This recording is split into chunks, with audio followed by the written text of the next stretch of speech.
እሺ መርዝ የሚጠጣው ማን ነው? የሚያስጠጣው ካለ ነው።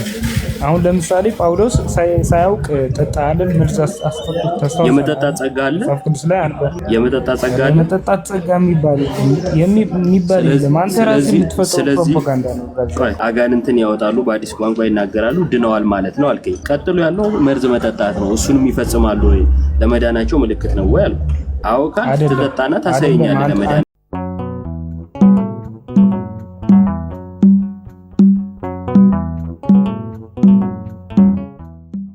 ጥያቄ ምን ይላል መሰለ መጽሐፍ ቅዱስ ላይ የጌታ የኢየሱስ ክርስቶስ ተከታይ መሆናችሁ በዚህ ይታወቃል ይላል። አጋንንት በስማችሁ ይወጣል፣ ትንቢትን ትናገራላችሁ፣ በአዲስ ቋንቋ መናገር ትችላላችሁ የሚል ቃል አንብበሃል አይደል? አዎ አንብቤያለሁ።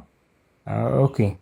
እና ኦርቶዶክስ ትክክለኛ የጌታ ተከታይ ከሆነ እነዚህ አጋንንት ማውጣት፣ ትንቢትን መናገር፣ በአዲስ ቋንቋ መናገር ምልክቶች እንዳለ ጌታ ማለት ነው አሉ ወይስ የሉም? እስኪ ይህን ነገር ኢዮብ ይመልስ። ትንሽ ለኔ ከባድ ነው። ኢዮብ ይመልስ። ኦኬ ይቻላል። አይ ተሙኮ ልሳን እኮ ትናገር ነበረ። እሱን ማስታወስ ብቻ ነበር የሚጠበቅብን። እሺ ይላል መጽሐፍ ቅዱሳችንና ጌታን የሚከተሉ ይህን ምልክት እንደሚከተላቸው የጌታ የሆኑት መጽሐፍ ቅዱስ ይናገራል። አጋንንትን የማውጣት ስልጣን ለክርስቲያን ተሰጥቶታል። በጌታ በኢየሱስ ክርስቶስ ስም ኃይልን ከጌታ የሚያገኝ ስለሆነ ክርስቲያን በጌታ በኢየሱስ ስም አጋንንትን ያወጣል፣ በአዲስ ቋንቋ ይናገራሉ ተብሏል። ሐዋርያት ሲናገሩ አይተናል። አዲስ ቋንቋ ግን መቼ እንዴት ያስፈልጋል የሚለው ደግሞ መሰረታዊ ጉዳይ ሆኖ ሳለ እሱም በኋላ እመለስበታለሁ። ግን በቤተ ክርስቲያን ውስጥ አዲስ ቋንቋ ተብሎ የተነገረው ለተናጋሪው ነው። ይህን የሐዋርያት ሥራ ምዕራፍ 2ን መመልከት ነው። ፕላስ ደግሞ ይህን ቢያደርጉ ለምሳሌ መርዝ ቢጠጡ ምናምን አይገላቸውም ይላል። ይሄ ደግሞ ለክርስቲያን የተሰጠውን ለማሳየት እንጂ ዝም ብለህ ለመፈታተን መርዝ እየጠጣ ተሞክረዋል ለማለት አይደለም። የመዳኛ ምልክት ተደርገው ግን አይደለም የተቀመጡት። አስቀድሞ የዳነ ሰው እንደ ሁኔታው ለሁሉ አይደለም። ለምሳሌ አጋንንት ማውጣት ሁሉ እኔ ካላወጣው እያለ ሊዞር አይችልም። ሁሉ አጋንንት አውጪ ከሆነ ማን ከማን ያወጣል? አይደለ? እርስ በርስ ሲጫጫ ሊከርም ነው ማለት ነው። ሁሉም ደግሞ ልሳንን ወይም አዲስ ቋንቋ ሊናገር አይችልም። እንደ አስፈላጊነቱ የተናገሩት ሐዋርያትን አይተናል። የሰሙት ህዝቦችን አይተናል። ተናጋሪና ሰሚ ያለ ማለት ነው። ሌሎቹ ምልክቶች እንደዛ የሚቀጥሉ ይሆናሉ ማለት ነው። ከተረዳኝ። እሺ በአሁን ዘመንስ የሐዋርያት መጽሐፍ ያለው በአሁን ዘመንም ይሰራል አይደል? ታምንበታለህ አይደል? ምኑ ነው በአሁን ዘመን ይሰራል ያልከኝ? ምኑ ነው? በሐዋርያት ዘመን የሚያደርጉት የነበሩት አጋንንትን የሚያወጡት ልሳን የሚናገሩት አሁንም ይሰራል አይደል? አዎ ይሰራል። አዎ አንተ አሁን የክርስቶስ ተከታይ መሆንህ አሁን እንደ እንትን ያዘው፣ እንደ ፕሮቴስታንትና እንደ ኦርቶዶክስ ማለት ነው። በእንትን ያዘውና አሁን አጋንንትን ያወጣሉ በስማቸው አለ ጌታ። ይሄ ምልክቶቹ ናቸው አለ ትክክለኛ ጌታ ተከታይ ከሆኑ።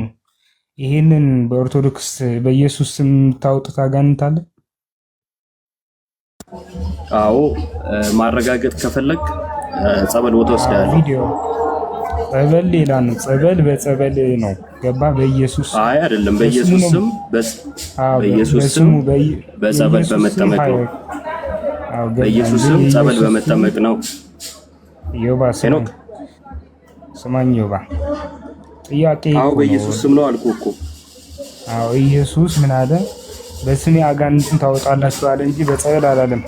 እዚህ ጋር በደንብ አዎ በስሙ ጸበል ቦታ ሄዶ በስሙ ነው ያለው።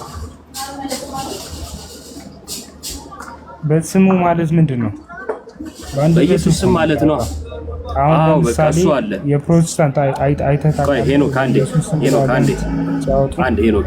አንዴ ይሄው በስሙ ብዬ መልሽላለሁ። ወደ ቀጣይ ነው። አዎ በኢየሱስ ስም ጨረሰ። በኢየሱስ ስም የሚወጣ እንጂ በጸበል የሚወጣ አጋንንት የለም ሲጀመር። እሺ በኢየሱስ ስም አዎ አልኩ። ስለ ጸበሉ መለሳለሁ፣ ችግር የለውም። እሺ በኢየሱስ ስም አዎ። ተስማማን? አዎ ትክክል ነው። እና አለ ወይ? አዎ አለ። አሁን እሺ ፕሮቴስታንት አዳኑም ትናንት እያለ ነበር የታቃል ማለት ነው። አሁን ምልክቶች የሚከተላቸው ከሆነ አንተ ማን ነው ፈራጅ ያደረገ? ኢየሱስ ራሱ ምልክቶቹ ተናግሯል። እሺ አጋንንትን ማውጣት የመዳን ምልክት ነው ብለህ ነው አንተ የምታምነው አይደል? ትክክል።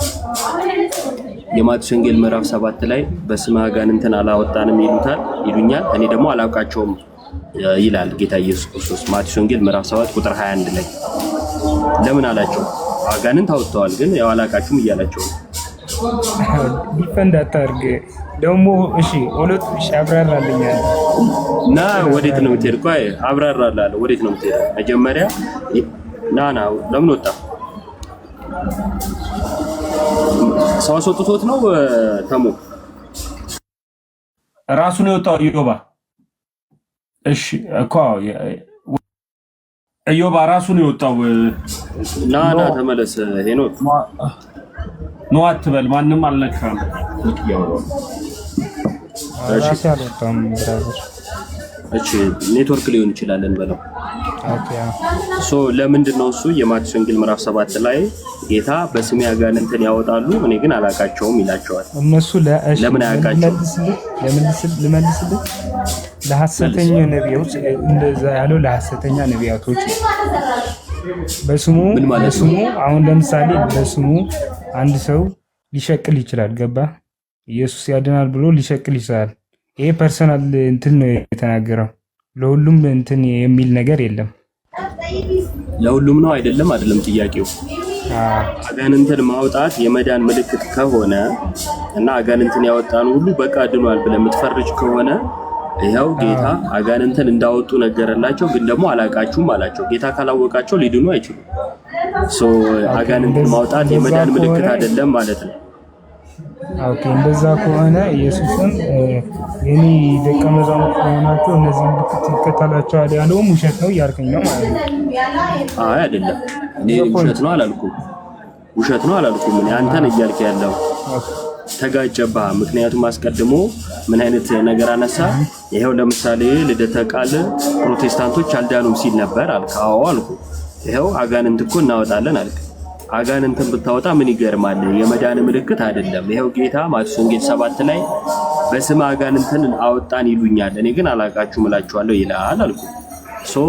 ልትፈታ የሚገባው ይሄው የጌታን ንግግር ሆኖ ሳለ ያንን ለማምለጥ እንደዛ ከሆነማ ጌታ ይሄ ምልክት ይከተላቸዋል ያለው ውሸት ነው ማለት ነው አልክና ቀየርከው ማለት ነው ነገሩ። አስቀድሞ ያስከው ግንዛቤ ስህተት ነው። ቆይ አንዴ እንዳገባልኝ አይደለም ሊድን የመዳን መንገድን እንኳን አላገኝም። ለምሳሌ ኦልድ ጂሰስ የሚባል ቤተ እምነት አለ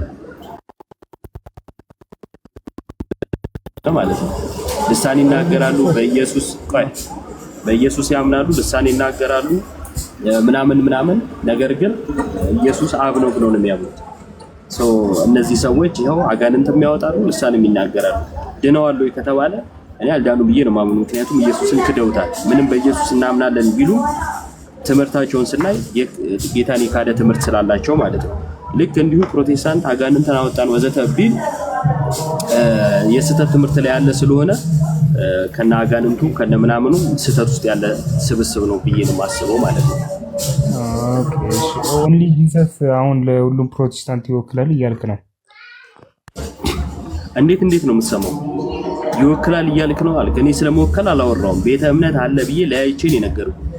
እና እቺ ቃላቶችን አጣመ አላችሁ አለ መጽሐፍ። አንዴ ቆይ፣ ቃላቶች አጣመ የሆነ ነገር ሰራለሁ ብለህ የምትሄደው ነገር የውይይት ጊዜ ከሚያጥረብህ በቃ በስርዓት ለመወያየት ሞክር። እሺ ፕላስ ደግሞ ከአንዱ ወደ አንዱ አትዝለል። አንዱን ጨርሰህ ሂድ። ቀጥለው አሁን ቆይ ያን አልጨረስንም እና ያኛውን መጨረስንና ነው ወደ ሌላ የምትሄደው። ድነሃል አንተ? እኔ ድኛለሁ። ኢየሱስ ክርስቶስ ጌታ ነው፣ ምስክሬም ነው ማለት ነው። እሺ ስለዚህ ለመዳን ምልክት አንዴ ቆይ ወዳጅ፣ ለመዳን ምልክት መርዝ ጠጣና ሳይንስ እንደማይገለልኝ መርዝ እንኳን ቢጠጡ ያለው ማለት ነው። ልንገርህ አሁን አንተ ድነሃል አዳም ና ያንተን ጨርሰው ጌታ ኢየሱስን አትፈታተን ብለዋል መጽሐፍ ቅዱስ ላይ እንደዛ ልትል። ስለዚህ የመዳን ምልክት ነው ተብሎ አይነገርም ማለት ነው። ወይም ያን ያደረገ ድኗል፣ ያላደረገ አልዳንም ሊባል አይችልም ማለት ነው አይደል? ሰው የሚድነው በኢየሱስ ክርስቶስ በማመን ነው። ግን ለመዳን ምልክት ነው አለ ምልክቶች አሉ ነው ያልኩህ እንጂ ልሳን መናገር የመዳን ምልክት ነው። ልሳን መናገር ምልክቶች አዎ ነው ትክክለኛ ምልክት። እሺ ልሳን መናገር ግን አይደለም መንገድ አይደለም ምልክት አይደለም። ችግር የለውም። ልሳን መናገር የመዳን ምልክት ነው። ከልሳን ቀጥሎ ያለው የሚገል ነገር ቢጠጡ ነው የሚለው። ስለዚህ የሱ ምልክት ነው እንኳን ቢጠጡ ምልክት ነው። እሱ መጽሐፍ ቅዱስ ላይ ምን ይላል መሰለህ? ምልክት ነው ወይ ሁሉም የተለያየ ጸጋ ምልክት ነው ወይ መርዝ የመጠጣት ጸጋ አለ እንድትለኝ ና ቁም ነገር እያወራን ነው። ዮቤ ስማ የተለያየ ጸጋ ስትል ይኸው አይደለም መጽሐፍ ቅዱስ ላይ ያለ እኮ ነው። መርዝ የመጠጣት ጸጋ እንዳይሆን ብዬ ፈርቼ ነው። አላልኩም ባላልኩት ነገር አንተ አትሳቅ። እሺ ስለዚህ ምልክት ነው። ስማኛ ምልክት ነው።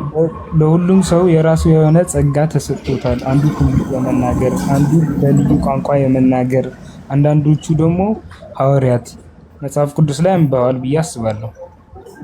ይሄ የዳኑ ምልክቶች ናቸው እንጂ ሁሉም ባንዴ ታደርገዋለህ ማለት አይደለም። አሁን እኔ ትንቢት ተናገር። መርዝ የሚጠጣው ማን ነው? መርዝ የሚጠጣው ማን ነው? የሚያስጠጣው ካለ ነው። አሁን ለምሳሌ ጳውሎስ ሳያውቅ ጠጣ አይደል? መርዝ አስጠጥቶ የመጠጣት ጸጋ አለ መጽሐፍ ቅዱስ ላይ አለ። የመጠጣት ጸጋ አለ። የመጠጣት ጸጋ የሚባል የለም። አንተ ራስህ የምትፈጥረው ፕሮፓጋንዳ ነው።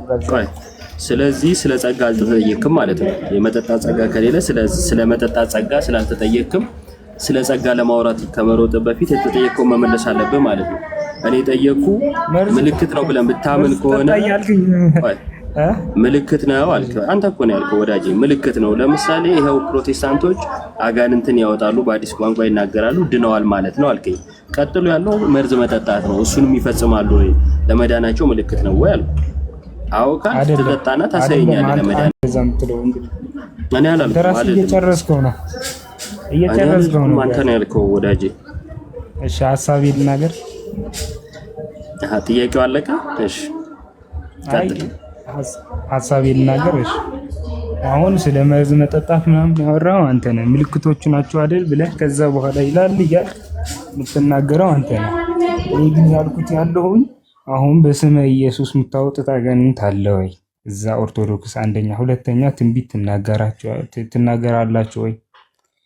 ይህንን መልስልኝና ወደ ሌላ ጥያቄ ልግባ። መለስኩልህ። አንተ የጠየቅኩን መመለስ ካልቻልክ ምንም ልረዳህ አልችልም። እኔማ መልስ ለመመለስ አልመጣሁም ወንድሜ፣ ለመጠየቅ ነው። ኦኬ እንደዛ ከሆነ የመጀመሪያውን ጥያቄ ተቀብዬ እሱን መለስኩና ሁለተኛ ግን አንተን ጠይቄያለሁ። መመለስ ከቻልክ እንቀጥላለን፣ ካልቻልክ ግን እናቆማለን። ግሬው ለእኔ መልስ ባዩ ወንድሜ። እሺ በቃ ካልመለስክ እሺ ባዩ ና ግባ እና ማውራት እንችላለን። አንተ ግን ድነሃል ሄኖክ? ድኛለሁ። አይገርምም? መጀመሪያ ኦርቶዶክስ ነበር። በምንድን ነው የዳንከው? በምንድን ነው የዳንከው? በኢየሱስ ክርስቶስ በሰራልኝ መስቀል ስራ። አንተ ምን አድርገህ? እኔ አምኜ ለኔ ኃጢአት ዋጋ እንደከፈለ ሳምን ባይ ዲፎልት እኔ ዳንኩ። እሺ በመካነ ኢየሱስ ነው በቃለ ሕይወት እምነት? ዘጸአት የዘጸአት እምነት ብቻ ነው ወይስ ጥምቀት የሚያድናል ነው? እንደ ፕሮቴስታንት አንድ ነው። ፕሮቴስታንት ነው። አይ አንድ አይደለም። የተጠመቀ ያመነ የተጠመቀ ይድናል።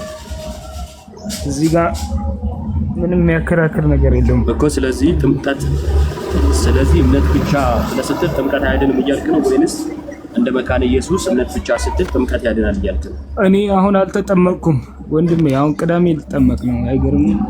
ቅዳሜ ነው የምጠመቀው። እሺ ለምንድን ነው የምትጠመቀው? ለምንድን ነው የምትጠመቀው? ጥምቀቱ የመዳኒ መረጋገጫ የዳነ ሰው የሚያደርገው ስርዓት ነው እንጂ ያልዳነ ሰው የሚያደርገው ስርዓት አይደለም። እሺ ጥቅስ ስድን ነው የምትጠመቀው። ጥቅስ ስድን ነው የምትጠመቀው ወንድሜ። ጥቅስ ማስረጃ። ኦኬ እምነት ብቻ እንደሚያድን ጥቅስ ልንገርህ። አልጠየቅኩም። እምነት ብቻ እንደሚያድን የሚል ጥያቄ አልጠየቅኩም። የመዳኛ ማረጋገጫ ነው የሚል አንጣ ነው ያለው። እሺ ልጠይቅህ አንተስ ጥያቄ ማለት ነው። ከጥሙ በኋላ ያለው ጀርባ ስዕል የማን ስዕል ነው? አይ ጴንጤ የተጠየቀው መልስ፣ እኔ እሱን መልስልሃለሁ። እባክህ ማረጋገጫ ነው የሚል አውጣና አሳየኝ።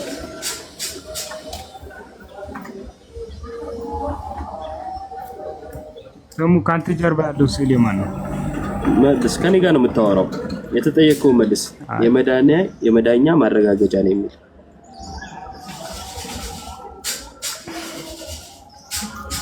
ደሙ ይሰማል። አታውቅም ና ከተሙ እንዳታወራ ተው። ከኔ ጋር ነው የምታወራው። የኔን መልስ መጀመሪያ። ቆይ አንተስ ተጠምቃል አልተጠመቅም? ንፍጣ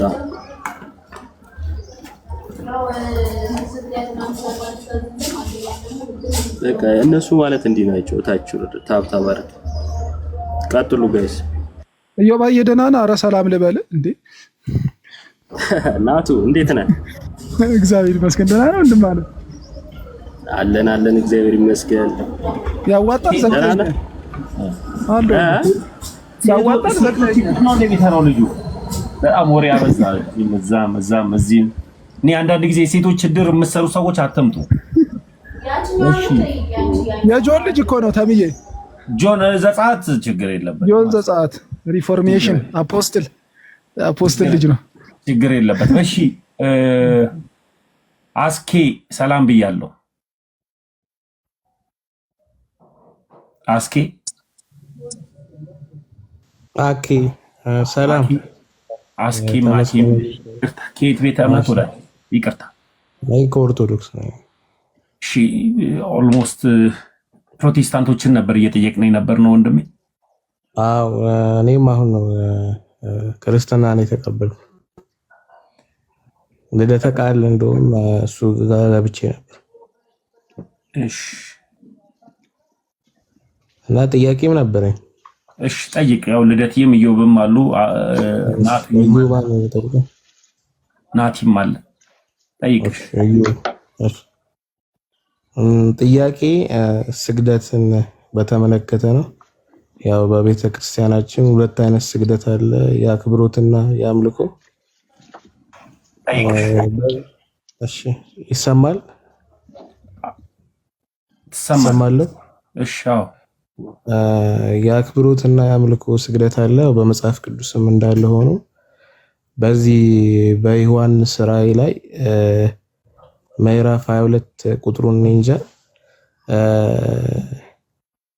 ለመላኩ ሲሰግድ እንዳታደርገው ተጠንቀቅ ምናምን ያለው ያው ከዮሐንስ እና መላኩ እኩል ደረጃ ላይ ስላሉ ነው። ግን ሁለተኛ የሰገደበት ቦታ የቱ ጋር እንደሆነ ለማወቅ ፈልጌ ነበር። ድጋሜ ዮሐንስ ለመላኩ የሰገደበት ቦታ እሱን ቦታ ጥቅሱን ለማወቅ ነው የመጀመሪያ ጥያቄ። ዮሐንስ ራእይ ምዕራፍ 22 ቁጥር 17 ሁለተኛ ጊዜ የሰገደበት ቦታ።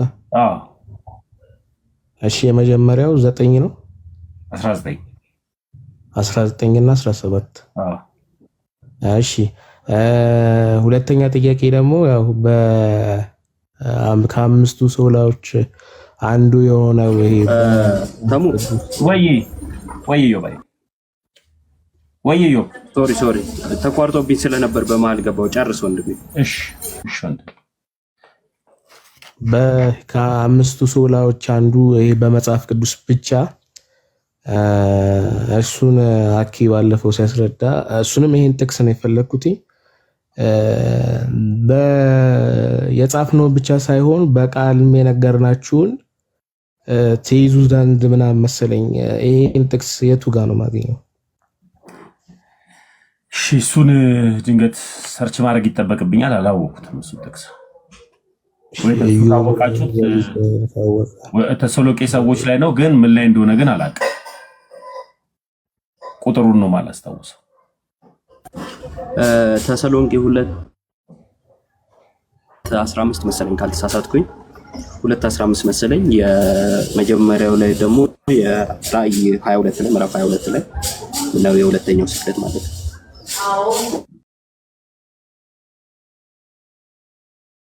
ተመለሰላት።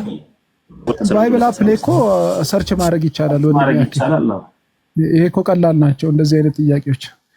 ላይ አላወኩም እዛ ስለማለት። እሺ ባይብል አፖች ካሉ ባይብል አፕ ላይ ሰርች አድርግ። እሺ ቃላቶች ችግር የለውም። እንደዚህ አይነቶቹ በቀላሉ አሁን እኔንም አሰጣኝ። አሁን እዚህ ጋር ቪዲዮ ተሰራብኝ። በቃ ተመስገን አላቅም ያለው ጥቅስ ልደት ሳሳት ይላሉ። እኔ ቁጥሩ አይ ምናልባት መጠየቅ ለውቀት ያለው ይቅርታሽ። አመሰግናለሁ። እሺ አሁን አሰጣኝ ትላለህ። እኔ ማቋ ለማወቄ ነው ብዙ ጊዜ እናገራለሁ። አይ ችግር የለውም። ናቱ እንዳለ ግን ሰርች ላይ ብዙ እንደዚህ አይነት እንትን ሲኖር ሰርች እያደረግክ ታገኛቸዋለህ። እሺ አመሰግናለሁ። ሁለተኛ ተሰሎንቄ ምዕራፍ 2 ቁጥር 15 እንግዲህ ወንድሞቹ ጸንታችሁ ቁሙ፣ በቃላችንም ቢሆን ወይም በመልእክታችን የተማራችሁትን ወግ ያዙ ይላል። ወግ ትውፊት ማለት ነው። በቃላችንም ወይም በመልእክታችን ይላል። በጽሁፍም በቃልም ያለውን ትምህርት ማለት ነው። እሺ መልካም አኪ መልካም። እሺ ታሺ አርሱ ኦርቶዶክስ ነኝ ስላልሽ ነው መጨረሻ ላይ አርሱ ኦርቶዶክስ ነሽ አይደል? አዎ ተምዬ ኦርቶዶክስ ነኝ። አዎ ጥያቄሽ መጨረሻ ላይ ጠይቂያለሽ ብዬ ነው ታዲያ። እሺ እሺ እሺ ታሺ ወይ ከምን እንኳን ደህና መጣ። ስለምን እንድን ነው የምትጠመቁት? የምትጠመቁ ወይም ቅዱስ ቁርባን የምትወስዱት? ቅዱስ ቁርባን የምትወስዱት ስለምንድን ነው? ያው ቅድም አውርተናል። ቅድም ያወራነው ጥቅስም ጠቅሻለሁ። ጥቅሱ ልክ አይደለም። የጠቀስከው ጥቅስ ልክ አይደለም። አዎ ቆሮንቶስ ምዕራፍ 11 አንደኛ ቆሮንቶስ ምዕራፍ 11 ላይ ጠቀስከው 23 ላይ ነው አንተ የፈለግከው። እኔ ደግሞ ከ17 እስከ 30 ድረስ ያለውን አነበብኩልህ። ምን እንደሆነ ሐሳቡ ሁሉም የኔን ሐሳብ ይደግፋል። ኢዮብ የቅድም ስትሰማን ነበር። ፖዞ ነው ኢዮብና ቅድም ሲሰማን ከነበረ ኢዮብ እየሰማህን ነበር? አይ አልሰማሁም። የእሱን አልሰማሁም። እሺ ስለምን እንደው የምትጠመቀው ቅዱስ ቁርባን የምትወስደው ነው? እስካናግረው ለምንድን ነው አልክ ወንድማችን የምትወስደው? ትእዛዝ። እሺ ለምንድን ነው የምትወስደው? ትእዛዝ ስለሆነ ታዘናል። ምን አልከኝ? ትእዛዝ ስለሆነ ታዘናል። ኦኬ ትእዛዝ። እሺ ጥቅም የለውም? ትእዛዝ እንዳለ ሆኖ የምትጠቀምበት ነገር አለ? ጥቅም የሌለው ነገር እንዴት ትእዛዝ ይሰጣል?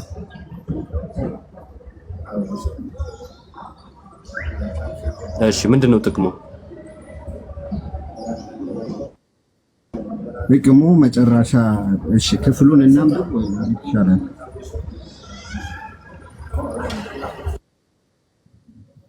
እሺ አንበው። አዮ እሺ ተሜ ከ17 ጀምሮ ነው ያነበበ። ያው በተሰበሰባችሁ ጊዜም ለክፉ እንጂ ለምሻል ስላልሆነ ብሎ ይጀምራል። እኔ ከ23 ጀምሬ ላንብብ።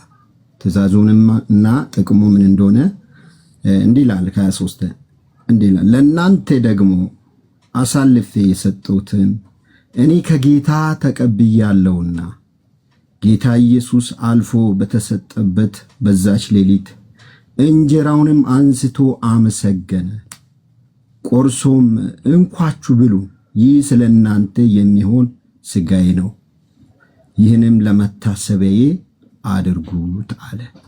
እንደዚህም ከራት በኋላ ጽዋውንም ደግሞ አንስቶ ይህ ጽዋ በደሜ የሚሆን አዲስ ኪዳን ነው፣ በጠጣችሁትም ጊዜ ሁሉ ይህን ለመታሰቢያዬ አድርጉት አለ። ይህንም እንጀራ በበላችሁ ጊዜ ሁሉ ይህን ጽዋ በጠጣችሁ ጊዜ ሁሉ ጌታ እስከሚመጣ ድረስ ሞቱን ትናገራላችሁ። ከዛ ከተሜ ጋር ቅድምም ያወራን 27 ላይ ያለው ደግሞ ስለዚህ ሳይገባው ብሎ ይጀምራል። ሳይገባው ይህን እንጀራ የበላው ወይም የጌታን ጽዋ የጠጣ ሁሉ የጌታ ሥጋና ደም ዕዳ አለበት ብሎ ይጀምራል።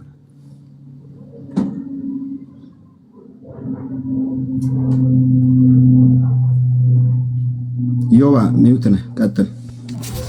ታዲያ ጥቅሙ ምንድን ነው የሚለውን አልነገርከንም እኮ። ጥቅሙ ምንድን ነው የሚለውን አልነገርከንም። ጥቅስ ብቻ ነው ያነበብከው።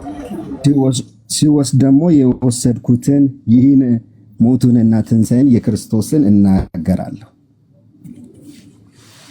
ትእዛዝ ነው ብያለሁ።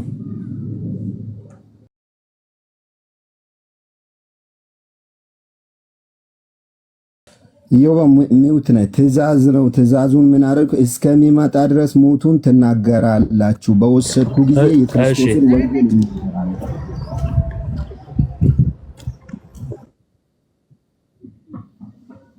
እሺ ጥቅሙን እኮ ነበር የጠየኩ። ማለት በመውሰድ የምትጠቀመው ትእዛዝ ነው አልከኝ። እሺ ጥቅሱን አነበብክም። እሺ ሞቱን ትናገራለህ። እሺ ተቀብለናል።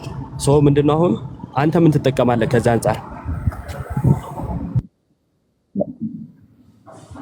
እኔ ኢዮብ አሁን ስለ ጥቅሙ ነው እያወራን ያለውን። እንደ ለምንድን ነው የምትወስዱት እምለው ትእዛዝ ስለሆነ ትእዛዝ ነው ብዬ ክፍሉን አንብቤያለሁ።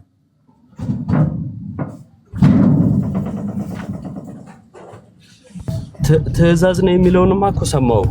ትእዛዝ ነው እሺ፣ ግን የታዘዝከው ምን እንድታገኝበት ነው ነው?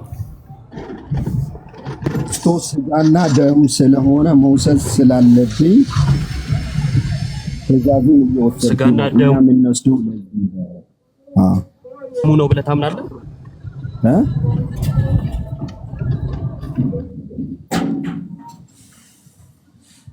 ሥጋውና ደሙ ነው ብለህ ታምናለህ ወይ?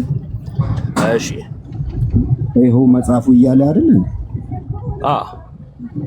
እኮ መጽሐፉ እያለ አይደል? መጽሐፉ ካለ እኔ እንዴት አላምንም? በጣም ጥሩ። እሺ ስለዚህ ህይወት ይሰጣል ብለህ ታምናለህ?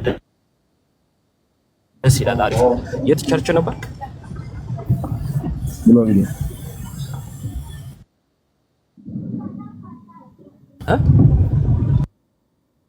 ሙሉ ወንጌል። እሺ ሙሉ ወንጌል እንደዚህ እንደምታምን አላውቅም ነበርና እስኪ ከእምነት መግለጫው አሳየኝ ከቻለ። እንዲህ እንደምታምን አላውቅም። ሚስጥራት ላይ እንደዚህ አታምን። ጥምቀትም ላይ ሥጋና ደሙ ላይ እንደዚህ አይነት እምነት የላትም። የግል እንዳልሆነ በምን እናውቃለን? ከቸርቿ የተለየ እምነት እያሳየን ስለሆነ የግል እንዳልሆነ እንድናይ ማስረጃ ያስጠን የቸርቿን እምነት። እንዴ ምናልባት የሰማው ነገር አለ እንዴ? ከዚህ ውጪ የምታምነው ነገር ካለ አሳየኝ እባክህን። እንዴ እየተቆራረጠ ነው። እኔ ጋር ብቻ ነው ታሙ? ያንተ ይሰማል ኢዮብ? እሱ ነው። እሺ ማስረጃ ስጠን እያልኩ ነበር ከሰማኸኝ።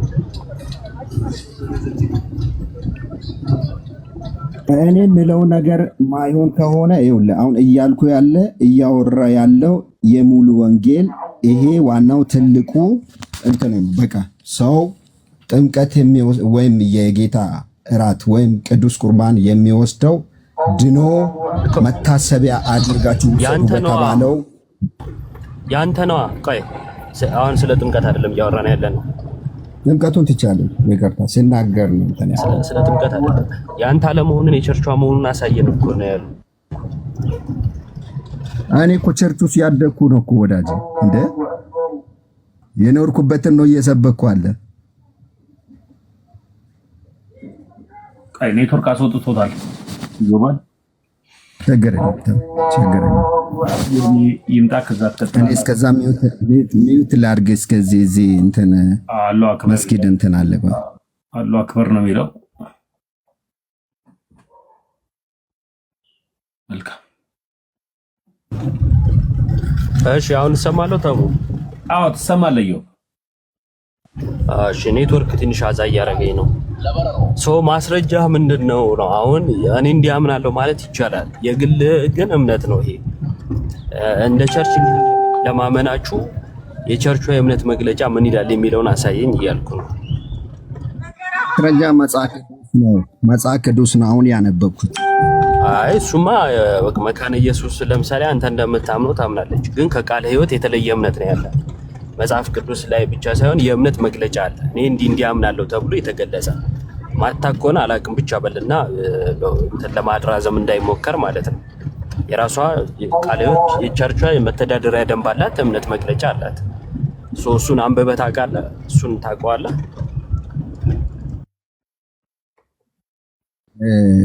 እንዳልኩ በጥልቀት ውስጡን እንትን አላልኩም፣ ግን ዶክትሪኗ አንዳንድ ነገሮች ሞክሬያለሁ። አንተ የምታምነው የራሷ የቸርቿን ዶክትሪን አይደለም። በቃ ቸርቿ እንዳንተ አታምንም። እንደዛ ከሆነ ከመካነ ኢየሱስ ምን ይለያታል? እባክህ ንገረኝ፣ እስኪ ንገረኝ። በእውነት ማወቅ እፈልጋለሁ። በዚህ መጽሐፍ ቅዱስ ባነበብኩ መሰረት ካልሆነ እስቲ ንገረኝ።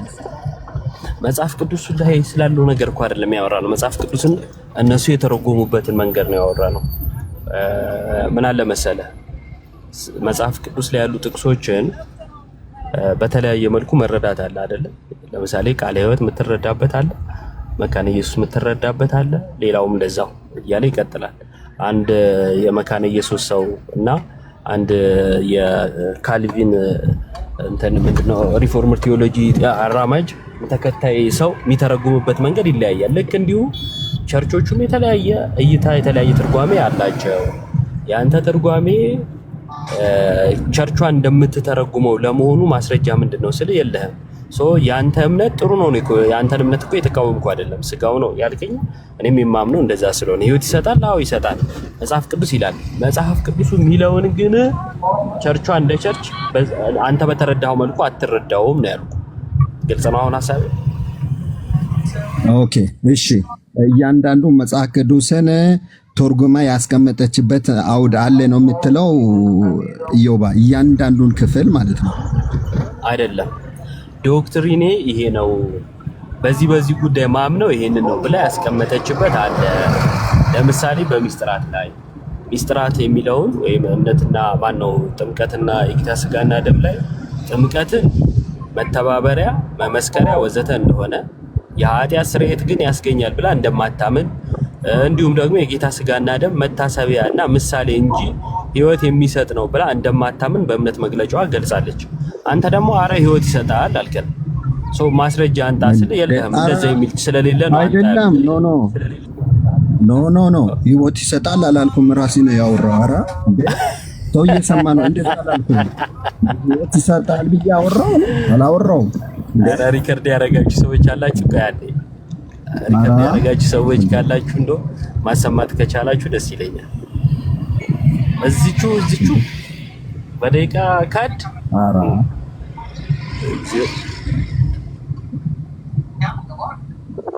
ሪከርድ ያለው አለ።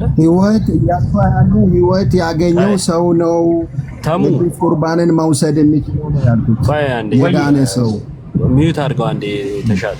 እንትን ዩቲዩብ ላይ እየተላለፈ ነው እንደ ቀጥታ ስርጭት ቻናሎች ላይ ሊዮ ይኸውና በአንደኛው ስልክ ይችን ፓርት ታሰማዋለህ። እዚሁ ይሸመጥጣል በጌታ ስም።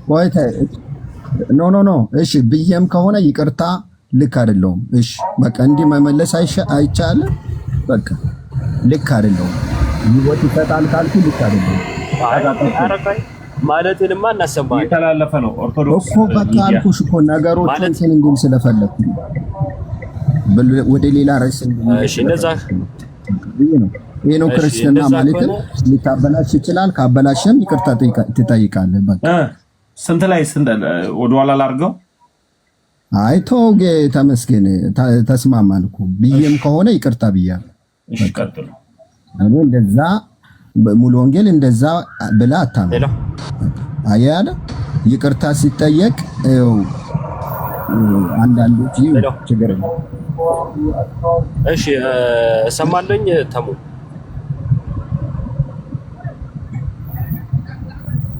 እሰማለሁ። ትሰማለህ ዮባ? ትሰማለህ? እሺ ተሻለ በቃ ብለሃል። አይ አሁን ቀይሬዋለሁ ካልከኝ በቀየርኩ ሐሳብ እናወራለን፣ ችግር የለውም። አስቀድሞ ግን ብለህ ነበርና ቸርቿ እንደዛ አታምንም፣ የእምነት መግለጫው እንዲህ ነው ስል ቀየርከው። ጥሩ ነው። ቸርችን ለመምሰል ስትሞክር መጽሐፍ ቅዱሱን የጣልከው እጅ ለመጽሐፍ ቅዱስ አለ። ምናልባት ንግግር ለመጽሐፍ ቅዱስ አለ። አሁን እዚህ ክፍል ላይ እንረዳዳለን። ተሻለ አለ ዮሐንስ ወንጌል ምዕራፍ 6 ቁጥር 53 አውጣልኝ።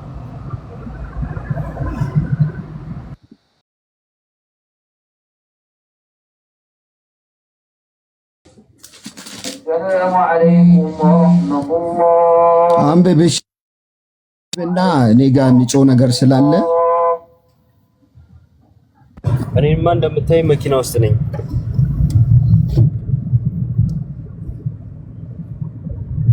ተሙ እኔ ጋር አዛን እያሉ ስለሆነ እንዳይረብሻችሁ ችግር የለውም። አሁን ይሰማል። 53 አይረብሸንም፣ ችግር የለውም። አንበው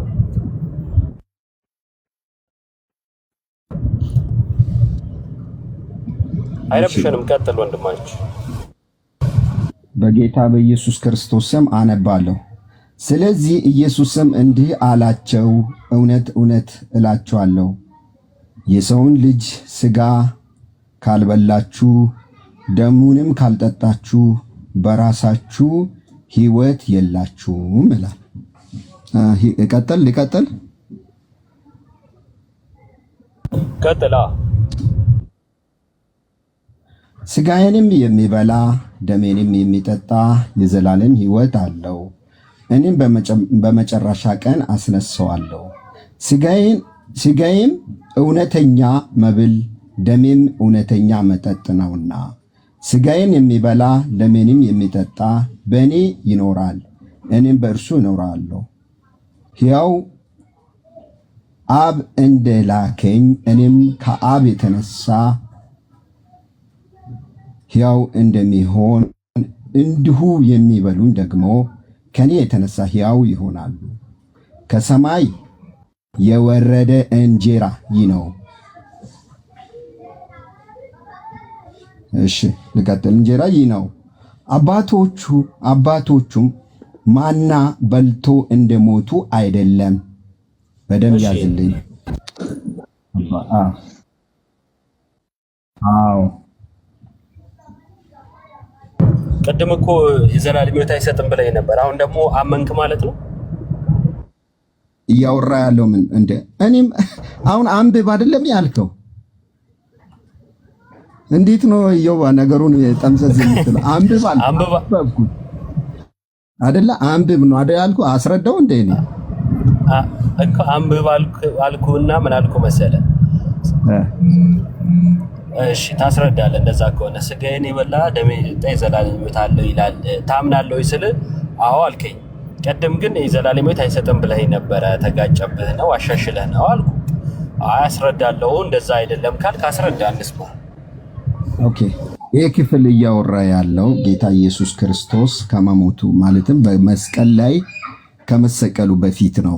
እንጀራውንም ወይንም ሰጣቸው ምለው ማለትም ከዛ በኋላ በፊትም እንደውም ትንቢተ ኢሳይያስ ምዕራፍ 53 ላይም እንኳን ስለናንተ ስለቆሰለ ነገር ትንቢቱ እየተነገረ እንደሆነ በትንቢተ ኢሳይያስ ላይ በደንብ እናያለን።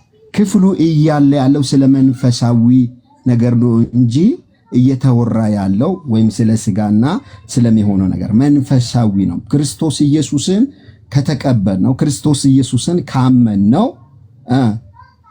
ያ የክርስቶስ ሕይወት እንዲኖረን ትእዛዛትን እናደርጋለን። እዛ ስፍራ ላይ ምን ብለው ነው? ስለ ማቴዎስ ወንጌል 14 ላይ ነው አይደለም? ወደ 5000 ሕዝብ ክርስቶስ ኢየሱስ ምን አደረገ?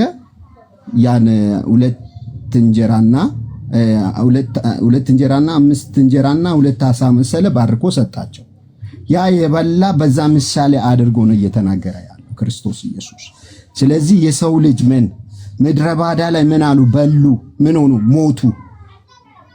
እኔ የሚሰጣቸው ግን ምንድነው? የሰማያዊ እንጀራ ነው። ይህ እንጀራ ማን ነው? እኔ ነኝ። ይህ ነው ክርስቶስ ኢየሱስ እያለ ያለው። ስለዚህ ስለ መንፈሳዊ ነገር ነው እያወራ ያለው በዚህ ስፍራ ላይ። እሺ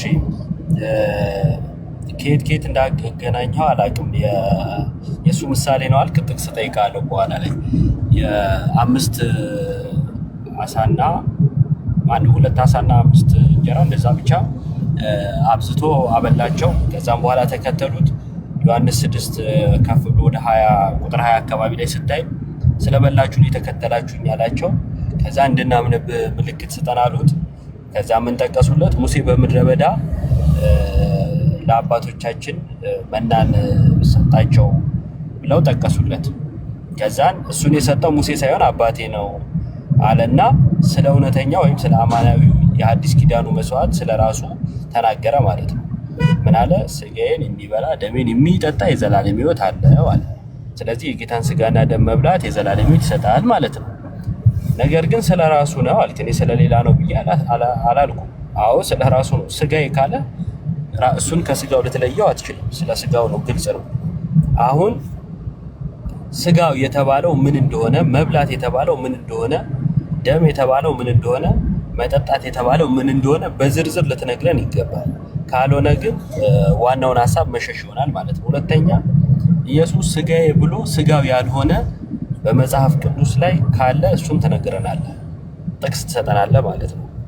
ከሌለ እንቀጥላለን። እስቲ ቀጥል፣ ማስረጃዎች። እሺ ጥያቄ ዝም ብለህ ረጅም ወሬ ምናምን ሳይሆን አስጨርሼ ነው የሰማው። ቆይ አንዴ ቆይ፣ አሁን የምፈልገው ማስረጃ ነው። እሺ ጥቅስ ጥቀስልኝ። ቀጥል።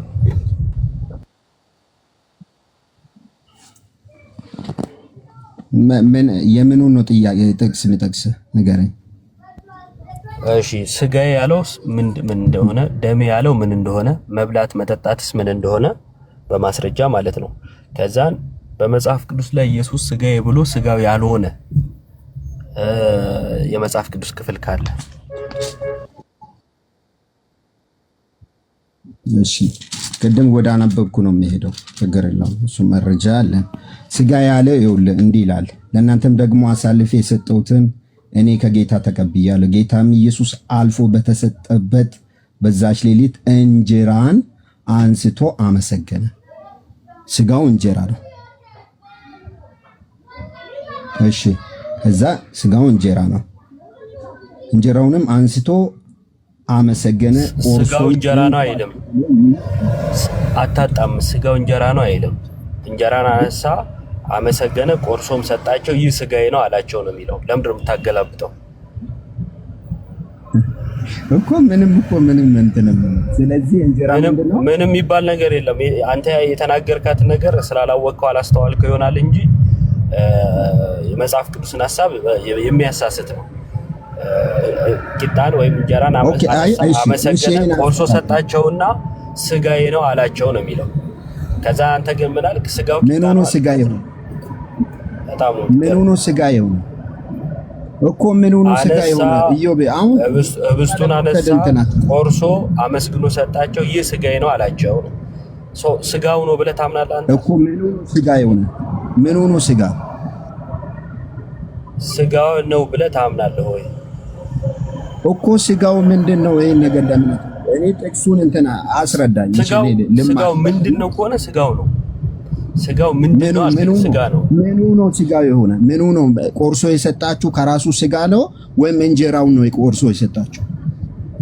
እንጀራን አነሳ፣ አመሰገነ፣ ቆርሶም ሰጣቸው፣ ይህ ስጋዬ ነው አላቸው። ምኑን ማለት ምንድን ነው?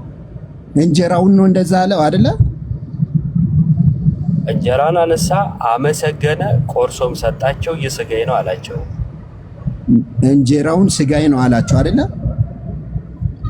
አመስግኖ ሰጣቸው፣ ሲሰጣቸው ይህ ስጋዬ ነው አላቸው።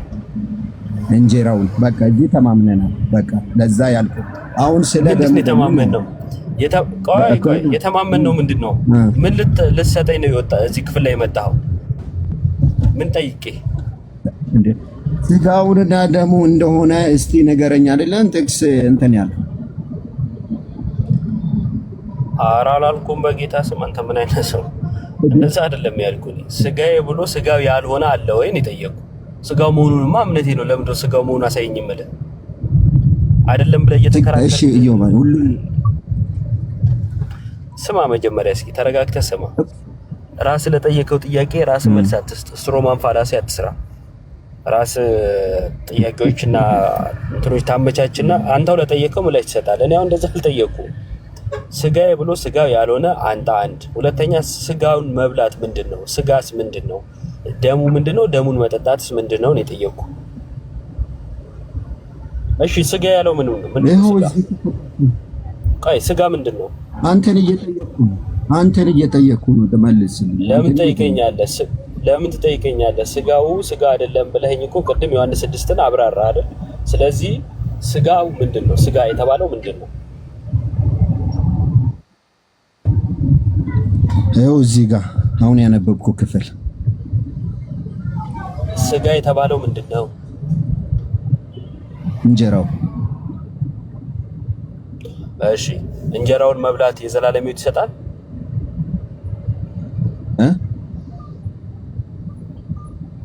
የዘላለምም ሕይወትማ እንጀራውን መብላት የዘላለም ሕይወት ይሰጣል? ክርስቶስ ኢየሱስ በማመን ነው። ይሰጣል ወይ ነው? በማን ነው አይደለም የጠየቁ። ይሰጣል ወይ? አይሰጥ። እሺ ታዲያ ለምንድን ነው ዮሐንስ 6 ላይ ስጋዬን የበላ የዘላለም ሕይወት ያገኛል ያለው? እኮ ስጋውን እያወራለ ክርስቶስ ኢየሱስ ስለመንፈሳዊ ነገር ነው እንጂ ኖርማል ስለ ራሱ ስጋ አይደለም። ስለምንድን ነው አለ? እሺ በጣም ጥሩ። ስለ ራሱ ስጋ አይደለም ብላል። በመጽሐፍ ቅዱስ ላይ ኢየሱስ ስጋዬ ብሎ ስጋው ያልሆነን ጥቅስ ተኛው። በደንብ ስማ። ስጋዬ ብሎ ስጋው ያልሆነ ዮሐንስ 6 ማን ነው? ማቴዎስ ወንጌል ምዕራፍ 26 ላይ ስጋዬ ብሎ ለሐዋርያት ሰጥቷቸዋል። ሉቃስ 22 ላይ እናገኘዋለን። ማርቆስም ላይ እናገኘዋለን። ዮሐንስ 6ም ላይ እናገኛለን። ስጋዬ ስጋዬ ስጋዬ ብሏል። ስጋዬ ብሎ ግን ስጋውን የማያመለክት የመጽሐፍ ቅዱስ ጥቅስ ተኝ። እኔ ደግሞ በጥያቄ ነው የምመልስልህ። በጥያቄ አትመልስልኝ። እምነትህን በቀጥታ ይስማማሃል? ለምን በጥያቄ ትመልስልኛለህ? አዋ ግድ ነው። ያንተን እምነት እኔ ነኝ የምጠየቀው? ጥያቄ በጥያቄ ልመልስ አይደለም። እምነት ያንተን እምነት እኔ እጠየቃለሁ ወይ? ጥያቄን በጥያቄ እምነትን እየጠየቅኩ እኔን ለምን ትጠይቀኛለህ እኮ ነው ያልኩህ። ኦኬ ጥያቄ እየፈራ ነው ማለት ነው። ቸገረ አይደለም። ያንተን እምነት እኔ ለምን እጠየቃለሁ ነው ያልኩህ። ያንተን እምነት እኮ ነው ያላምነው እኮ አንተ የጠየቅከውን እኔ ደግሞ በጥያቄ ልመልስህ እያልኩ። ለምን በጥያቄ ትመልስልኛለህ? ያንተን እምነት እኔ አይደለሁም የምጠየቀው። ያንተን እምነት እየጠየቅኩ አንተን ልጠይቅ እንዴት ይባላል? አንተ እንዴት ነው የምታስበው? ለኔ ጥያቄ አቀረብክልኝ አይደል? እኔ ደግሞ አብራራ ካልከ አብራራለሁ። ችግር የለም። አልልህም። ጥቅስ ስጠኝ። ኢየሱስ ስጋዬ ብሎ ስጋ ያልሆነ የመጽሐፍ ቅዱስ ክፍል አለ ወይ? አብራራ ካልከ አብራራ ያለኝ በልና ጥቅሱን አንጣ። ጥቅስ ነው አይጠየቅኩም። ማብራሪያ አይደለም። ማብራሪያ ሲሆን አብራራለሁ። እኔ ጋር ማብራሪያ ነው። ኧረ እባክህ ተው። ጥቅሱን አስቀድምና እሺ ታብራራለህ። መጀመሪያ ጥቅሱን ከዛ ማብራሪያ። ስጋዬ አይደለም ያለበት ቦታ የለም። አላልኩም። እንደዛ ራሱ አልጠየቅኩም። ምን አይነት ሰው ነው በጌታ? ስጋዬ ብሎ ስጋው ያልሆነ ነው ያልኩህ። የለምሽ ጥቅስ የለምሽ። እሺ ስለዚህ ከሌለ ስጋዬ ብሎ ስጋ ያልሆነ ከሌለ ኢየሱስ ስጋዬን ብላ ሲል ስጋው ነው ማለት ነው። ስጋው ደግሞ የዘላለም ሕይወት ይሰጣል ተብሎ ተጽፏል። ኢየሱስን አታምንም ማለት ነው። ኢዮብ ከራሱ ቆርሶ ነው ስጋን የሰጣቸው። ከራሱ ቆርሶ ማለት ምን ማለት ነው? እኮ መልስ ሌሎቹ እኮ እየተማሩ ነው እኮ እየተማርኩ ነው እኔ ምን ማለት ኢየሱስ ነው? ክርስቶስ ያኔ ሐዋርያቶቹ የሰጠ ከራሱ ስጋ ቆርጦ ነው የሰጣቸው ወይም ከራሱ ስጋ ቆርጦ ነው የሰጣቸው? ምን ማለት ነው? ከራሱ ስጋ ቆርጦ ነው የሰጣቸው እኮ ምን ማለት ነው? ምን ማለት ነው? ቆርጦ ስትለኝ መልስ የለህም ማለት አረ ምን ማለት ነው ያልኩት እኮ የራሱ ስጋ ነው አልክ አይደል? አዎ የኔ ስጋዬ ነው የራሱ ስጋ ነው አልክ አይደል? አዎ ስላለ ነው ስጋዬ ነው ስላለ አዎ ስጋዬ ነው። እሺ የራሱ ስጋ ከሆነ በላይኛ ሸል ኢየሱስ ክርስቶስ በቀራንዮ መስቀል ላይ እሺ ቀጥል ተሰቅሎ ነበረ። በዛ ሰዓት ተሰቅሎ ነው ሳይሰቀል በፊት ነው ነገር ነው። ኦኬ ዮሐንስ ወንጌል ላይ አስቀድሞ ትምህርቱን የነገራቸው ማን ነው? ማቴዎስ ወንጌል ምዕራፍ 26 ላይ ደግሞ ዕለተ ሐሙስ ሰጣቸው ማለት ነው። የመጨረሻ እራት ላይ ማለት ነው። ያ ደግሞ የመጨረሻ እራት በፊት ኦኬ። ስለዚህ አሁን እዚህ ጋር እየሆነ ያለው ክርስቶስ ከራሱ ስጋ በቀራንዮ መስቀል ላይ ስለኛ ከመሞቱ በፊት የተፈጸመ ያስተማራቸው ትምህርት ነው አይደለ? ይህ ስለናንተ የሚቆረስ ስጋዬ ነው ብሎ ዕለተ ዓርብ የሚቆረሰው ስጋው እንደሆነ አድርጎ ነው የሰጣቸው። ማቴዎስ ወንጌል ምዕራፍ 26 ነው የደስታ ነበው ህብስት አነሳ፣ አመሰገነ፣ ቆርሶም ሰጣቸውና ይህ ስለናንተ የሚቆረሰው የተቆረሰው ሳይሆን የሚቆረሰው መቼ? ዕለተ ዓርብ ማለት ነው። የሚቆረሰው ስጋዬ ነው አላቸው። ስለዚህ የሚቆረሰው ስጋው ነው። በዕለተ ዓርብ የተቆረሰው ያ ስጋው ነው ማለት ነው ስላለ አይደለም ልትለው አትችልም። መቼም ጌታን መቃወም ከቻልክ እኔ አልችልበትም። አንተ እንዴት ቻልክበት ብዬ በኋላ ጠይቃለሁ። እሱ ግን ስጋዬ ነው ስላለ እንደዛ እናምናለን። እንደዛማ አሁን እኮ ይኸው እንደዛ ፋላስ አትስራ፣ ችግር የለም። እኔ ለመማርም የጠየቀኝ እኩል መለስኩት ምን አለ። ስለዚህ መጀመሪያ ክርስቶስ ኢየሱስ አንስቶ የሰጠው እንጀራውና ጽዋውን ነው አይደል? ጽዋውና እንጀራ ያን ነገር ምን አላቸው ነው? ስጋውን ነው የሰጣቸው፣ ስጋውን ነው ያነሳው ነው። ህብስት እና ወይን ያነሳው ነው የሰጣቸው፣ ግን ስጋው ነው። ምክንያቱም ካነሳ በኋላ አመሰገነ፣ ቆርሶም ሰጣቸው፣ ስጋዬ ነው ያላቸው እኮ። እንደዚህ አሁን እየሆነ ያለው አሁን እኮ ቅድም ተማምነን መተናል እኮ በቀራንዮ መስቀል ላይ የሞተው ያ ስጋ ነገር እየሄደ ያለው አይደል እንዴ? ስለዚህ እየሆነ ያለው እዚህ ጋር ኖርማል ጋው የሆነው እንጀራውን ቆርሶ ሰጣቸው አይደለም ብለው ማነው ተሻለ እንጀራውን ቆርሶ ሰጣቸው። ወይንም ይህ ስለእናንተ የሚፈስ ነው ብሎ ነው አይደል የሰጣቸው ክርስቶስ ኢየሱስ። ይቅርታ ተሻለ አንዴ ሚዩት አድርገው እና እናንተ እንድትሰሙ የሚፈልገው እኛ ኧረ አንዴ ቆይ አንዴ ሚዩት አድርገው። ህብስት አነሳ፣ ቆርሶም ሰጣቸው፣ ይህ ስጋዬ ነው አላቸው። በቃ ስጋው ነው ብለን እናምናለን። ወይኑንም አነሳ፣ ይህ ደሜ ነው አላቸው። ደሙ ነው ብለን እናምናለን። መቼ? አስቀድሞ በዕለተ ሐሙስ ሰጣቸው ለሐዋርያቱ። ምን የሚሆን ነው ሲባል የዘላለም ሕይወት የሚሰጥ ነው። በዕለተ ዓርብ ነው የሚቆረስና የሚፈስ ስጋና ደሙ ነው። በቃ ይህን እናምናለን። እንዴት ነው የሚለወጠው ምናምን የሚለውን አናውቅም። ይሄ የእግዚአብሔር አሰራር ስለሆነ ማለት ነው። እምነታችን ግን እንደዚህ ነው። እርሱ እንዳለ ማለት ነው። ስጋዬ ነው ሲል አዎ ነው፣ ደሜ ነው ሲል አዎ ደሙ ነው ብለን እናምናለን። እና ስለነበረን ቆይታ አመሰግናለሁ። ከሌሎቹ ጋር ቀጥል። ግሩሜ እንኳን ደህና መጣ። እዮብ እንኳን ደህና ቆየኝ። እንዴት አደለ? አለው ግሩሜ። ትንሽ ድምጽ የጫጫታው ነው መሰለኝ አይደል? የሆነ ድምጽ ነገር አለ። በቃ ትንሽ አሳኪኝ ይገባል። እሺ ቀጥሉ። ተሙ ልደት ናቱ። እሺ ዮብዬ መልካም ጨረሳችሁ ከተሻለ ጋር? ለዛሬ በቃናል። በቃ ይበቃዋል። ተሽዬ መልካም ጊዜ። ታች ላርግህና ልደት ይቀጥላል ናቱም ስላለ ከሌላ ሰው ጋር እንቀጥላለን። ታችሁንና መልካም ክብረ ዓለም ሰላም ብያለሁ። ሰላም እንዴት ናችሁ? ሰሙ እግዚአብሔር ይመስገን። የት ቤተ እምነት?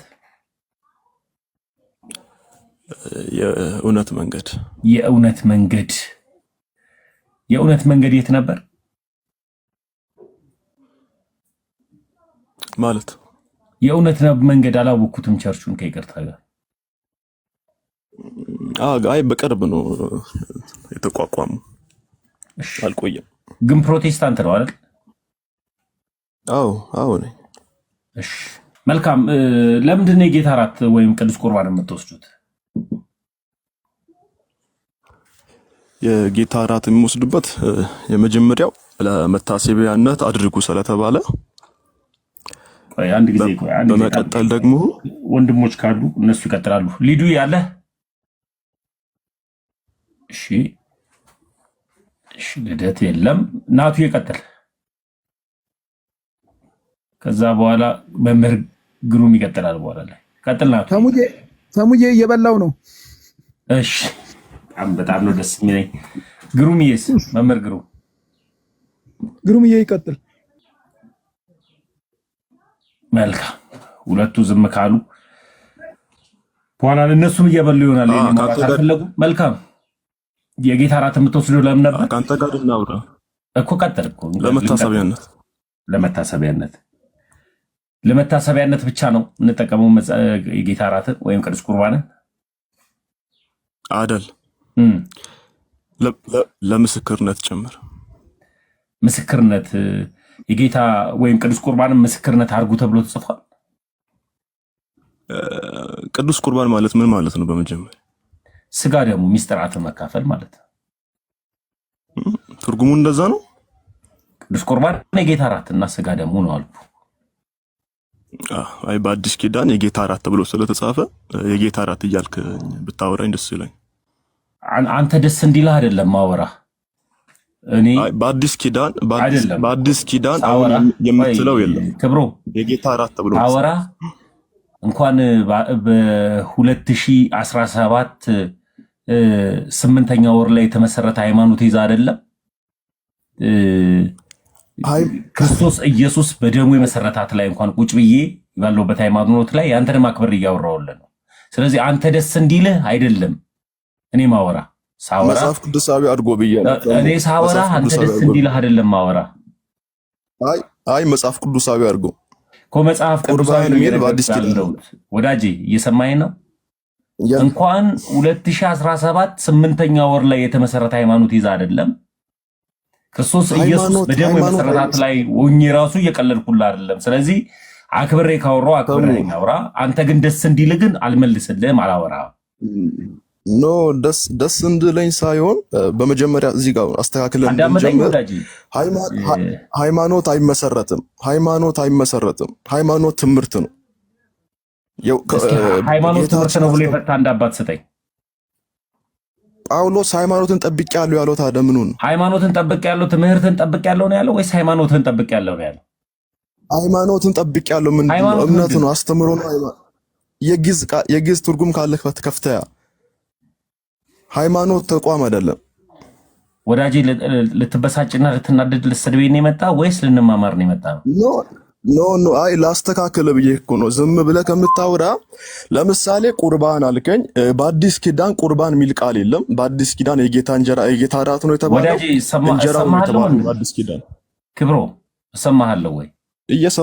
እየሰማሁ ነው። አይ መጽሐፍ ቅዱሳዊ አድርገህ እንድታወራ ፈልጌያለሁ። እልህ፣ ቁጣ፣ ስድቡን ከውስጥ አውጥተህ እውነቱን ድምጼ ነው። ይቅርታ ድምጼ ያለ ነው ወንድሜ፣ ድምጼ ነው ተሙ። እሺ ድምጽ ከሆነ እኔ የጠየቅኩን ጥያቄ ብቻ መልስልኝ። ክቡር የሆነው የክርስቶስ ኢየሱስ ሥጋና ደሙን ትወስዳላችሁ አይደል? አዎ እንወስዳለን። ለምን ነው የምትወስደው? ነገርኩህ እኮ። ልድገመው? አዎ ድገመው። ለመታሰቢያነት። እሺ ሁለተኛ ደግሞ ለምስክርነት። ለምስክርነት ተብሎ የተጻፈበትን መጽሐፍ ቅዱስ ጥቅስ ስጠኝ እስኪ። አንደኛ ቆሮንቶስ 11:26 ላይ ሞቱን ትናገራላችሁ ይላል። መናገር ማለት ምን ማለት ነው? ለምስክርነት ስላልከኝ ነው ወዳጅ።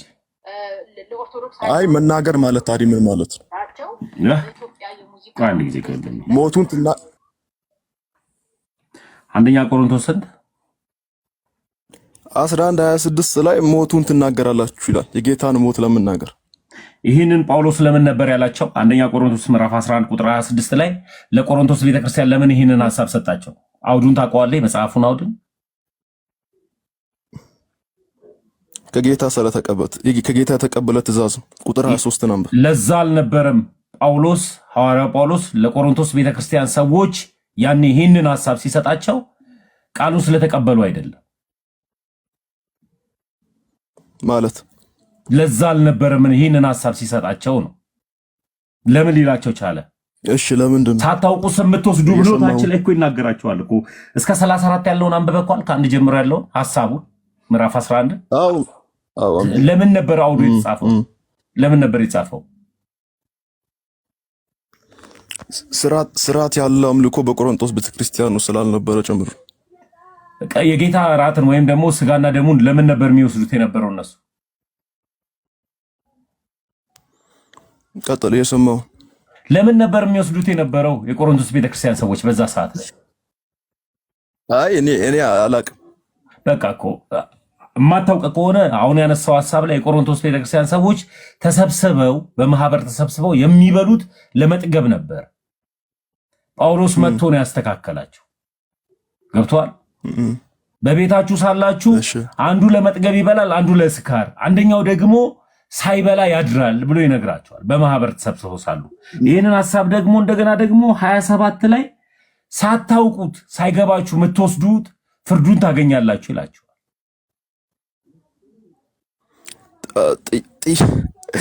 አሁን እየመለስክልኝ ያለውና ጳውሎስ ለመታሰቢያነት አድርጎ ያለው ተሳስቶ ነው እያልክ ነው? ጳውሎስ ለመታሰቢያነት አድርጎ ያለው በስተት ነው? ለምንድን ነው የምትወስደው? መታሰቢያ ብቻ ነው የምትወስደው አንተ? መለስኩልህ እኮ መጽሐፉ የሚለው ነገር ጥያቄ መልስ አይደለም የመለስክልኝ፣ ያነበብክልኝ። አሁን መጽሐፍ ቅዱስ ላይ ያለው ሐሳብ ነው ነገር ለመታሰቢያነት ለምንድን ነው ለመታሰቢያነት አልኩህ እኮ ለመታሰቢያነት። መታሰቢያ ማለት አልገባኝም። ምን ማለት ነው? ጌታ ለእኔ ያደረገውን ነገር ማስብበት ነው። የጌታ እራት 3 ጌታ ለእኔ ያደረገውን ነገር ለእኔ መሞቱን ለእኔ ደሙ ማፍሰሱን ማስብበት ነው። አልገባኝም። አሁንም መታሰቢያ አብራራው እስኪ። መታሰቢያ ማለት አብራራውልህ እኮ የጌታ እራት 3 ጌታ ለእኔ መሞቱን ለእኔ መሰቀሉን እኔን ማዳኑን የማስብበት ነው። ስለዚህ ስጋና ደሙን ቤተክርስቲያን የምትሰጠህ እንድታስበው እንጂ ለመዳን አይደለም፣ ወይም ለሌላ ለተሻለ ነገርን አይደለም ማለት ነው። ዝም ብለህ ብቻ አስቡት እያለች ነው የምትወስደው። እንዴ ማሰብ ምን ማለት ነው? የተሻለ ነገር አይደለም ማለት? አይ አስቡት ሲባል የክርስቶስ ኢየሱስ ስጋና ደም ነው እያለች አስቡት እያለች ነው የምትሰጠው ወይ ነው ጥያቄ ነው የጠየቁ እንደሚለው። አስቡት መታሰቢያ ነው በቃ እያለች ነው የምትሰጠው። የክርስቶስ ስጋና ደም ነው እንደ እስኪ የክርስቶስ ስጋና ደም ነው እንዴ ቤተክርስቲያን የምትሰጠው? እሺ ሶል ሰላም ብያለሁ። ዝብራርቀብያ ሶል ሶል ሶል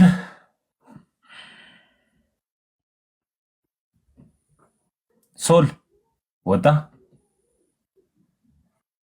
ፓስተር ነብዬ አንተ ከሱ ትሻላለህ ብዬ ባስገባ ዘለት ወጣል። አመደ ወርቅ ሰላም ብያለሁ። እግዚአብሔር ይመስገን። እንዴት ዋላችሁ? ሰላም አላችሁ?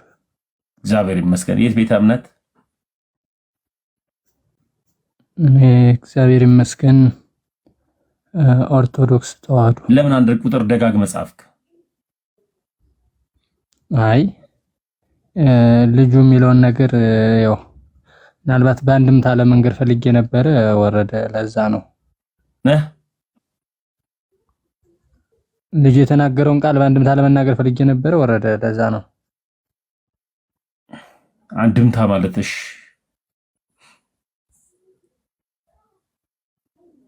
አይ ምሳሌ አስቡት። ይሄው አስገብቼ ልለውታለሁ። ለምን አወረድከኝ? ተመስገን። መልካም ሳስገባለሁ ወጡ። እሺ መልካም። ለመሰለ ያስወረድኩ ትንሽ ረጋ ብለህ እንድትመጣ ስለፈለኩ ስታወራኝ ኃይለ ቃል እኔም ደግሞ ላንተ ልመልስ ኃይለ ቃል መናገር ስላልፈለኩ ወንድም ምን አልኩት? እስኪ አልኩት አይ እኮ ረጋ ብለህ አውራኝ። መታሰቢያ ማለት ምን ማለት ነው? ጥያቄ ጠየቅኩ። እሱ ላይ ብቻ እንድትመልስልኝ እፈልጋለሁ። እኔ መለስኩልህና አንተ ምን አልከኝ? ቤተክርስቲያን የምትሰጠው ስጋና ደም ነው አልከኝ። አይ መጽሐፍ እንደዛ ይላል ወይ ስለ አወረድክ። አው መጽሐፍ እንደዛ ይላል ብለ ማሳየት ስጠበቅብህ አወረድክ። እሺ ለምንድነው ግን ስጋና ደሙ የምትወስዱት? እስኪ አሁን መልስልኝ በአግባቡ። እሺ ሁለተኛው ልናገር፣ የጌታን ሞት ለመናገር መልካም። የጌታ ሞትን ለመናገር ስጋና ደሙን መውሰድ አለብህ። ስጋና ደሙን ባትወስድስ?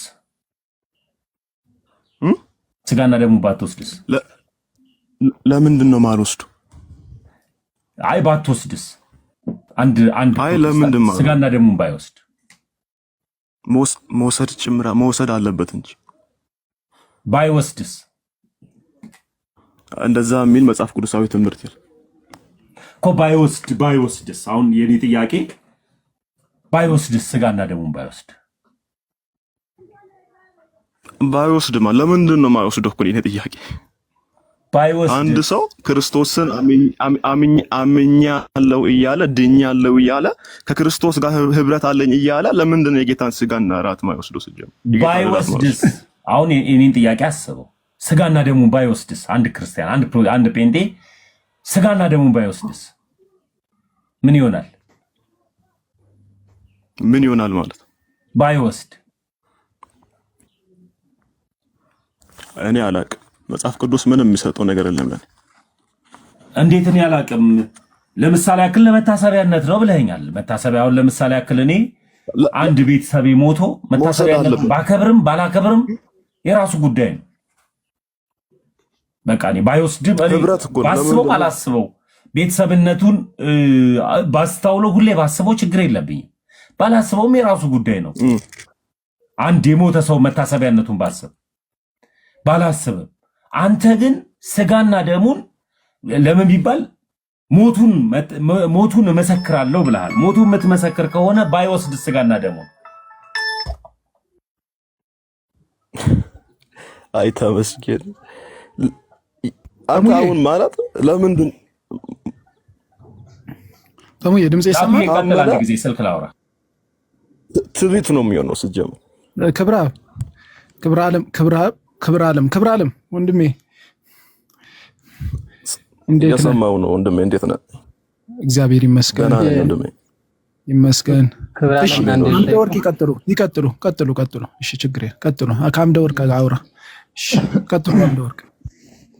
እሺ ቢኒ ሸጌ ተሚካል ቻልክ ስልክ ገብቶብኝ ነው። ቢኒ ማነ ድንገት እርግጠኛ ነኝ ጴንጤ ይሆናል። ቦርናጌን ወጣው ካልወሰድክ አይባልም። ናቱ ወይ ምን ላይ ነበራችሁ? ስልክ ገባብኝ በማለት። እሺ አይ እንትን ብዬ ነው አምደ ወርቅን ላስቀድማቸው ብዬ ነው። ምናልባት ተመልሰው ስለገቡ ማን ነው ክብረ ዓለም አንድ ይቅርታና ማለት ነው። አንድ ጥቅስ ልስጥና አቃቸዋለህ ናቱ 6:43 ላይ አውጣ። አላቃችሁ ወንድም ነው ግን ያውሩት ብዬ ነው። ያውሩሽ ማላወቅኳቸው ነገራችን ላይ ችግር የለውም። እንግዲህ ሰውን የምታውቁት በቃሉ ነውና ከዛ ታውቃላችሁ። ችግር የለውም።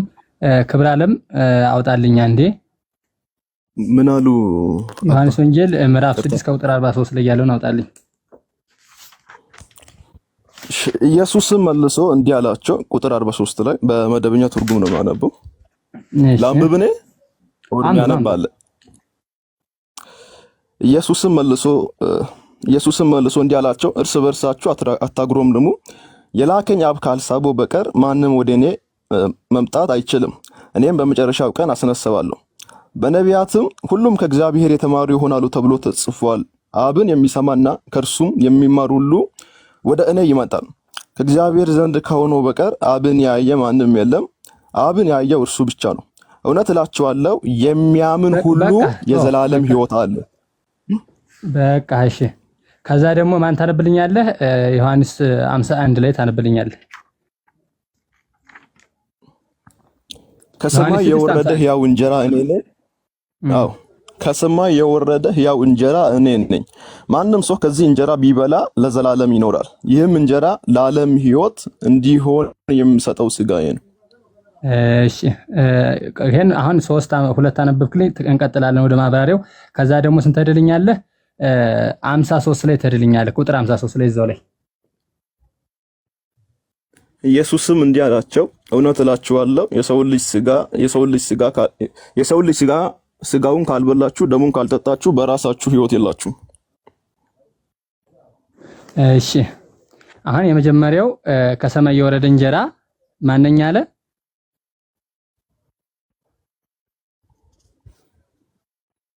አይሰማም? ይቀጥሉ። እየሰማሁት። እሺ ከሰማይ የወረደ እንጀራ ማንኛ አለ? እኔ ነኝ አለ። ክርስቶስ ማለት ነው። ስለዚህ ከሰማይ የወረደ እንጀራ የሚቀርበው የት ነው? እየሰማሁት ነው እኮ ከሰማይ እየተጠያየቅ ነው፣ እየተረዳዳ እንድንሄድ እኮ ነው። አሁን አንተ ስጋውን ለመታሰቢያ ለመታሰቢያ ስላልከ ብዬ ነው። ለመታሰቢያ ነው እንጂ ለመዳን አይደለም ብለህ ስትናገር ስለሰማሁ ነው። ስለዚህ ከሰማይ የወረደ እንጀራ የተባለ ማን ነው አልኩህ? ክርስቶስ ነው አልከኝ። ይሄን ያልበላ ደግሞ ተናገረ። እውነት እላችኋለሁ የሰውን ስጋ ካልበላችሁ ነው የተናገረ። ይሄን ስጋውን ካልበላችሁ አትድኑ ፈጽሞ ተነግሯል። ስለዚህ ያን ስጋ ካልበላ ሰው አይድንም ማለት ነው።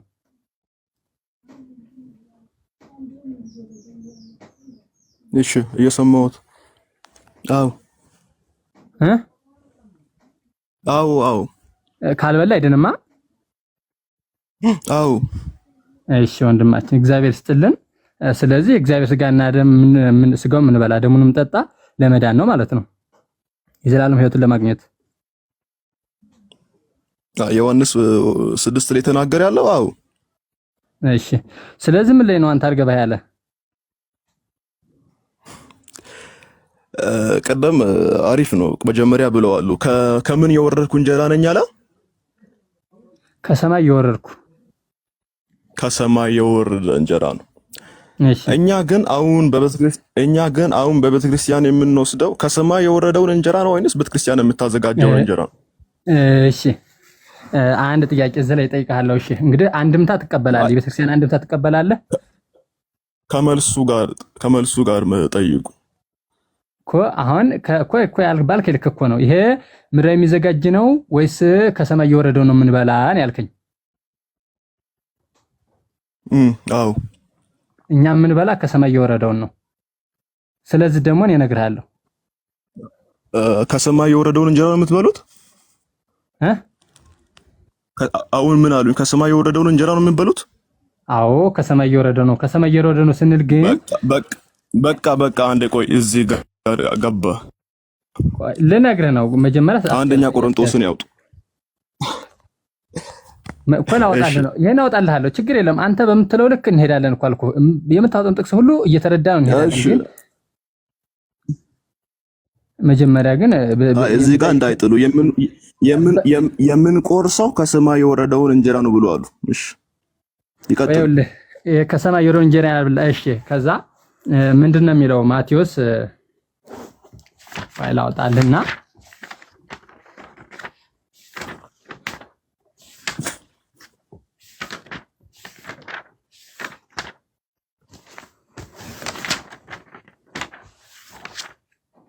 እሺ ማቴዎስ በትልቁ ላርጎት አባቴ። አቤት ይከፍታሉ ቪዲዮ በትልቁ ላርጎት። ችግር የለውም። ማውጣትም ወንጌሉን አሳየዋለሁ፣ አንድምታ መሆኑን ወንጌል መሆኑን የሚችሉ ከሆነ አይ ችግር የለውም ይቀጥሉ። ችግር የለውም አሳየዋለሁኝ። ስለዚህ ማቴዎስን አውጣልኝና ከይቅርታ ጋር ግን አባቴ ቆይ አንድ ጊዜ ከዚህ በኋላ በትዕግስት የማታወራቸው ከሆነ አስወጣሃለሁ። ክብር አለም ከሌላ ሰው ጋር ተሙ ምንድነው በትዕግስት ማለት ምን ማለት ነው? ምን አደረኩት? አዎ በትዕግስት አውራቸው። አሁን ይኸውልህ ከኛ ጋር ከወጣቶች ጋር አለ እያወራ ያለው ድምጻቸውንም ስማ። የተረጋጉ አባት ናቸው። ስለዚህ በትህትና ያደረኩት ምንድነው? አይ ነገርኩህ። ምንድነው? በትዕግስት አውራቸው ነው። ይቀጥሉ አባት። ለውይይት አይደለ እንደ የገባው ልታወጣኝ ትችላለህ። ባይዘው ለውይይት ነው የገባሁት እንጂ ማለት ለመጣላት ወይንም እንድታስፈራራኝ አይደለም። ያደረኩት ነገር ካለ ደግሞ ይሄን አድርገሃል ይሄን ቀንስ ልትለኝ ትችላለህ እንጂ ከስር ኮሜንት እያነበብክ ልትናገረኝ አትችልም። ቤቱን የማውጣት መፍታት ተመስገን። እሺ ቆይ ተረጋጉሽ። ማቴዎስ ላይ እንቀጥል። ችግር የለውም ምንም አላለም። ችግር የለውም። ምንድነው የሚለው? ወንዘ ይብሉ ነሳ ህብስተ እግዚእ ኢየሱስ ክርስቶስ ባረከ ወፈተተ ይላል። ይሰማላል? ክብር አለም እየሰማሁት ነው። እሺ በፋሲካ ይላል። ፋሲካውን ሲመጣ ያላረረውን ያልጠቆረውን ነቅ የሌለውን ህብስት አንስቶ ባረከ፣ አከበረ፣ ለወጠውም፣ ፈተተውም፣ ቀመሰ፣ ቆረሰ። አንድም ባረከ፣ ቆረሰ፣ ገመሰ፣ ወፈተተ። እንግዲህ ይሄን አንድምታ ነው የማነብልህ። መጽሐፉን ከፈለክ አውጥቼ አሳይሃለሁ። ይሰማላ? ቀጥሉ። ገመሰ፣ ወፈተተ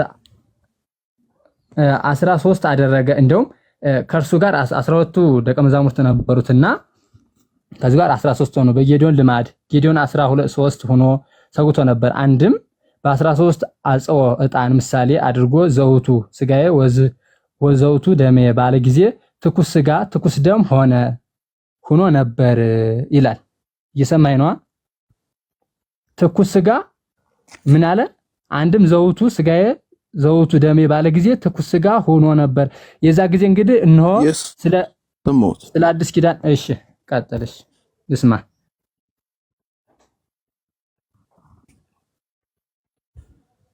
ክብር አለም የምትናገረው ካለ በመሃል እንትመላ እንጨርስ። አቤት እኔ እኮ መልስ እየጠበቅኩት እኮ ነው አባ። ቀደም በቤተ ክርስቲያን የምንወስደው ከሰማይ የወረደውን ስጋና ደም ነው ብለውኝ እኮ መልስ እየጠበቅኩ ነው እኮ አልኩ እኮ መጀመሪያ። እኔ ቤተ ክርስቲያን የምትሰጠው ከሰማይ የወረደውን እንጀራ ቤተ ክርስቲያን የምትሰጠው ከሰማይ የወረደውን እንጀራ እንዳልሆነ እኔ ጥቅስ ሰጠውታል። እሺ ቆይ ልንገርህ። መጀመሪያ የምነግርህን ነገር መጀመሪያ የኔ አሁን ያነበብኩልን ሰማኸኝ አይደለ? ሰምተኛል?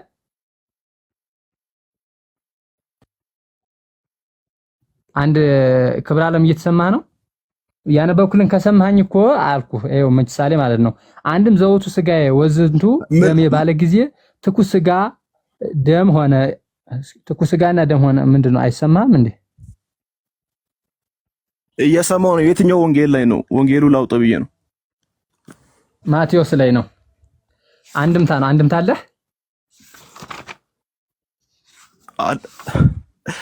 ማቴዎስ ስንት? ማቴዎስ 26 ማቴዎስ 26 ስንት? 26 ቁጥር 26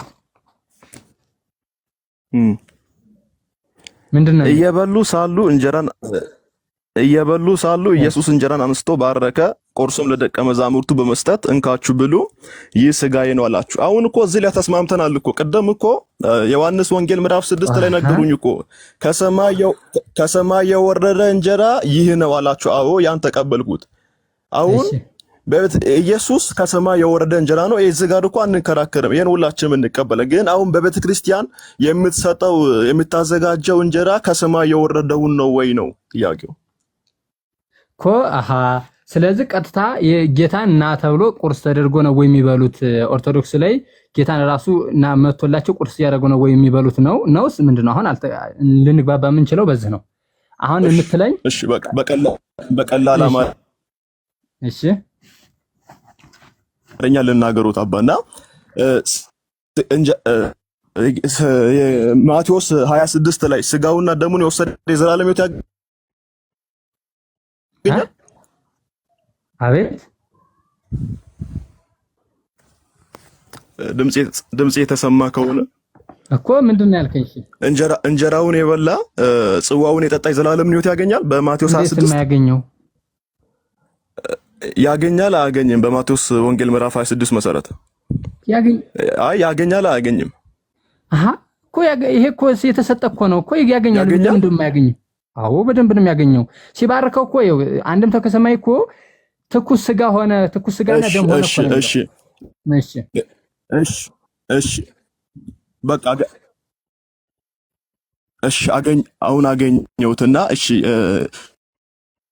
አይ ቲንክ ኔትወርክ እያስቸገረው ይመስለኛል። ክብረ ዓለም ይሰማል? የሚያገኝ ከሆነ ይሁዳ የዘላለም ሕይወት አለው። ይሁዳ ክብረ ዓለም ትንሽ ኔትወርክ እያስቸገረ ነው፣ እየተቆራረጥክ ነው። ናቲ ድምጽ ይሰማል አሁን? እሺ እየተቆራረጥክ ነው። አይደለም ይሁዳ አልሽ። ቆይ አንድ ነገር ልንገርሽ። እሰማለሁ አሁንሽ? እሺ ይሰማል። እሺ ይሁዳ ለምሳሌ አይደለም አሁን ስጋው ደሙን የበላ ኃጢአት ቢሰራ ይድናል አይድንም? ንገረኝ። አሁን እኔም ወደ አንተ ጥያቄ እመጣላለሁ። ስጋው ደሙን የበላ ደሙን የጠጣ ሰው ቢበድል ክርስቶስን ቢክድና የሆነ ወደ ኃጢአት ቢሄድ ይድናል አይድንም? እጠይቅሃለሁ መልሽ። አባቴ ተመልሶ ይግባ። እንትን አሁን ሳየው ኔትወርኩ ይቆራረጣል። እርሱ ይቀጥሉ። እስከዛ ይገባል። አስገቡት። አሁን እሱ የሚለው ጥያቄ ምንድነው? ይሁዳ ስለዚህ ከዛ አንተ ስለበላ የዘላለም ሕይወት ያገኛል ወይ ብሎ ነው እየተናገረ ያለው። ይሁዳ ያንን ስጋ ስለበላ ስለዚህ ይሄ እንደው ባርኮ ሲሰጠው ተቀይሯል ካልክ፣ ስለዚህ የዛ ጊዜ ይሁዳ የዘላለም ሕይወት እያገኘ ለምን እንግዳ የዘላለም ሕይወትን አልወረሰም? ይቅርታ ልጁ ሲመጣ ልጁን ብቻ አስገቡ። ሞዴሬተሮች ያገኛችሁትን ሰው ዝም ብላችሁ አትሳቡ። ለምን ሰው ላይቭ ላይ እንዲናገር እንደምትፈልጉ አላውቅም። ስርዓት አድርጉ። ቀጥሉ አባት።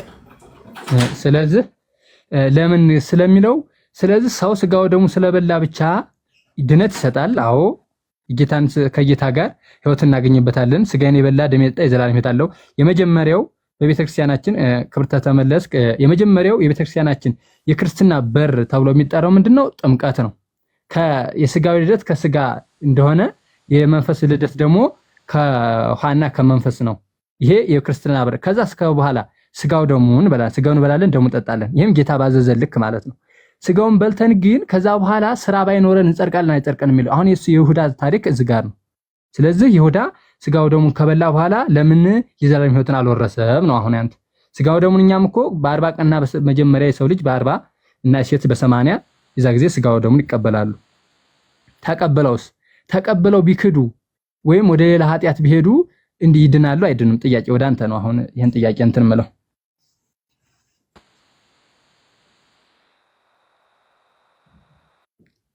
ክብረ ዓለም ይሰማል? ድምጼ ይሰማል? ትንሽ ኔትወርክ ያስቸገረኝ ስለሆነ ነው። እሺ ይድናል አይድንም? አው ይሰማል። የኔ ይሰማል?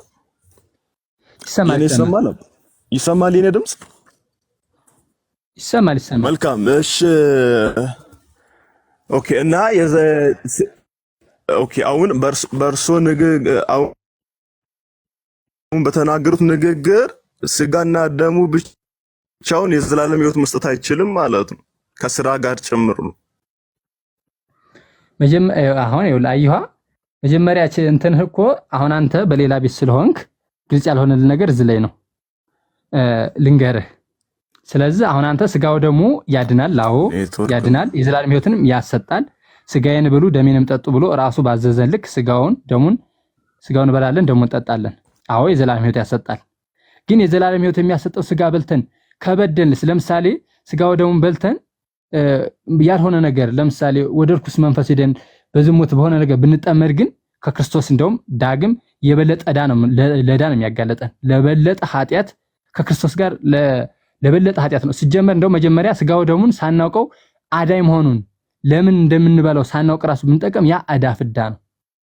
የባሰ ራሱ የበላው ሰው ስጋውና ደሙ ይፈርድበታል ማለት ነው። የበላው ስጋና ደም የራሱ ይፈርድበታል። ምክንያቱም የጌታን ስጋ ደም አቃሎ ሳያውቅ አዳይ መሆኑን ሲያውቅ ስለበላ የባሰ ይፈርድበታል ማለት ነው። ወደ ፍዳ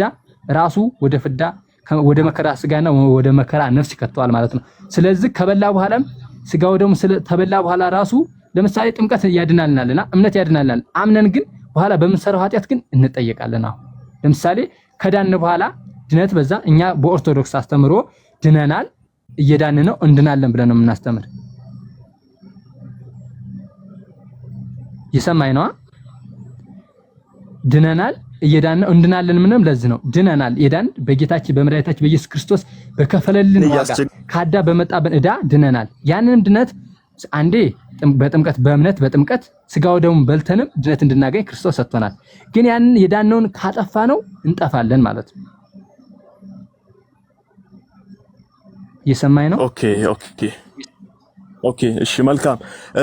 አሁን በመቀጠል ሳይገባው የወሰደ ሰው እንደሚፈረድበት ተናግረዋልና አንድ ቅድም ብለዋል። ወንድ በ40 ሕፃን ልጅ በ40ና በ80 ቀን የጌታን እራት ወይንም ስጋና ደሙን ይወስዳል እና ሕፃኑ የተፈረደበት ነው ማለት ነው። ማለት የተፈረደበት ማለት ቅድም እንዳሉ ሳይገባው ስለሚወስደው ማለት ነው። እሺ ደግሞ ዛሬ ተከረ ደግሞ ሕፃናት ወደኔ ይመጡ ዘንድ አትከልክሏቸው ብሎ ጌታችንና መድኃኒታችን ኢየሱስ ክርስቶስ ራሱ ተናግሯል። እንደዚህ ሕፃን ነው እንደውም እንግዲህ እንትናን አስነስቶ እንደዚህ ሕፃን ካልሆናችሁ እንደዚህ ሕፃናት የዋሃንና ትሁት በእግዚአብሔር ጥበብ ያሉ ናቸውና እንደዚህ ሕፃን ካልሆናችሁ መንግሥተ ሰማያት አትገቡም። እንደዚህ የዋሃን ጸባያን እንደዚህ ትሁትና ሁሉን ቻይ ካልሆናችሁ ወይም ቂመኛ ካልሆናችሁ ነው እንጂ መንግሥተ ሰማያት አትገቡም ብሎ ለሐዋርያት ምሳሌ ራሱ አስነስቶላቸዋል። ስለዚህ ሕፃናት የመጀመሪያ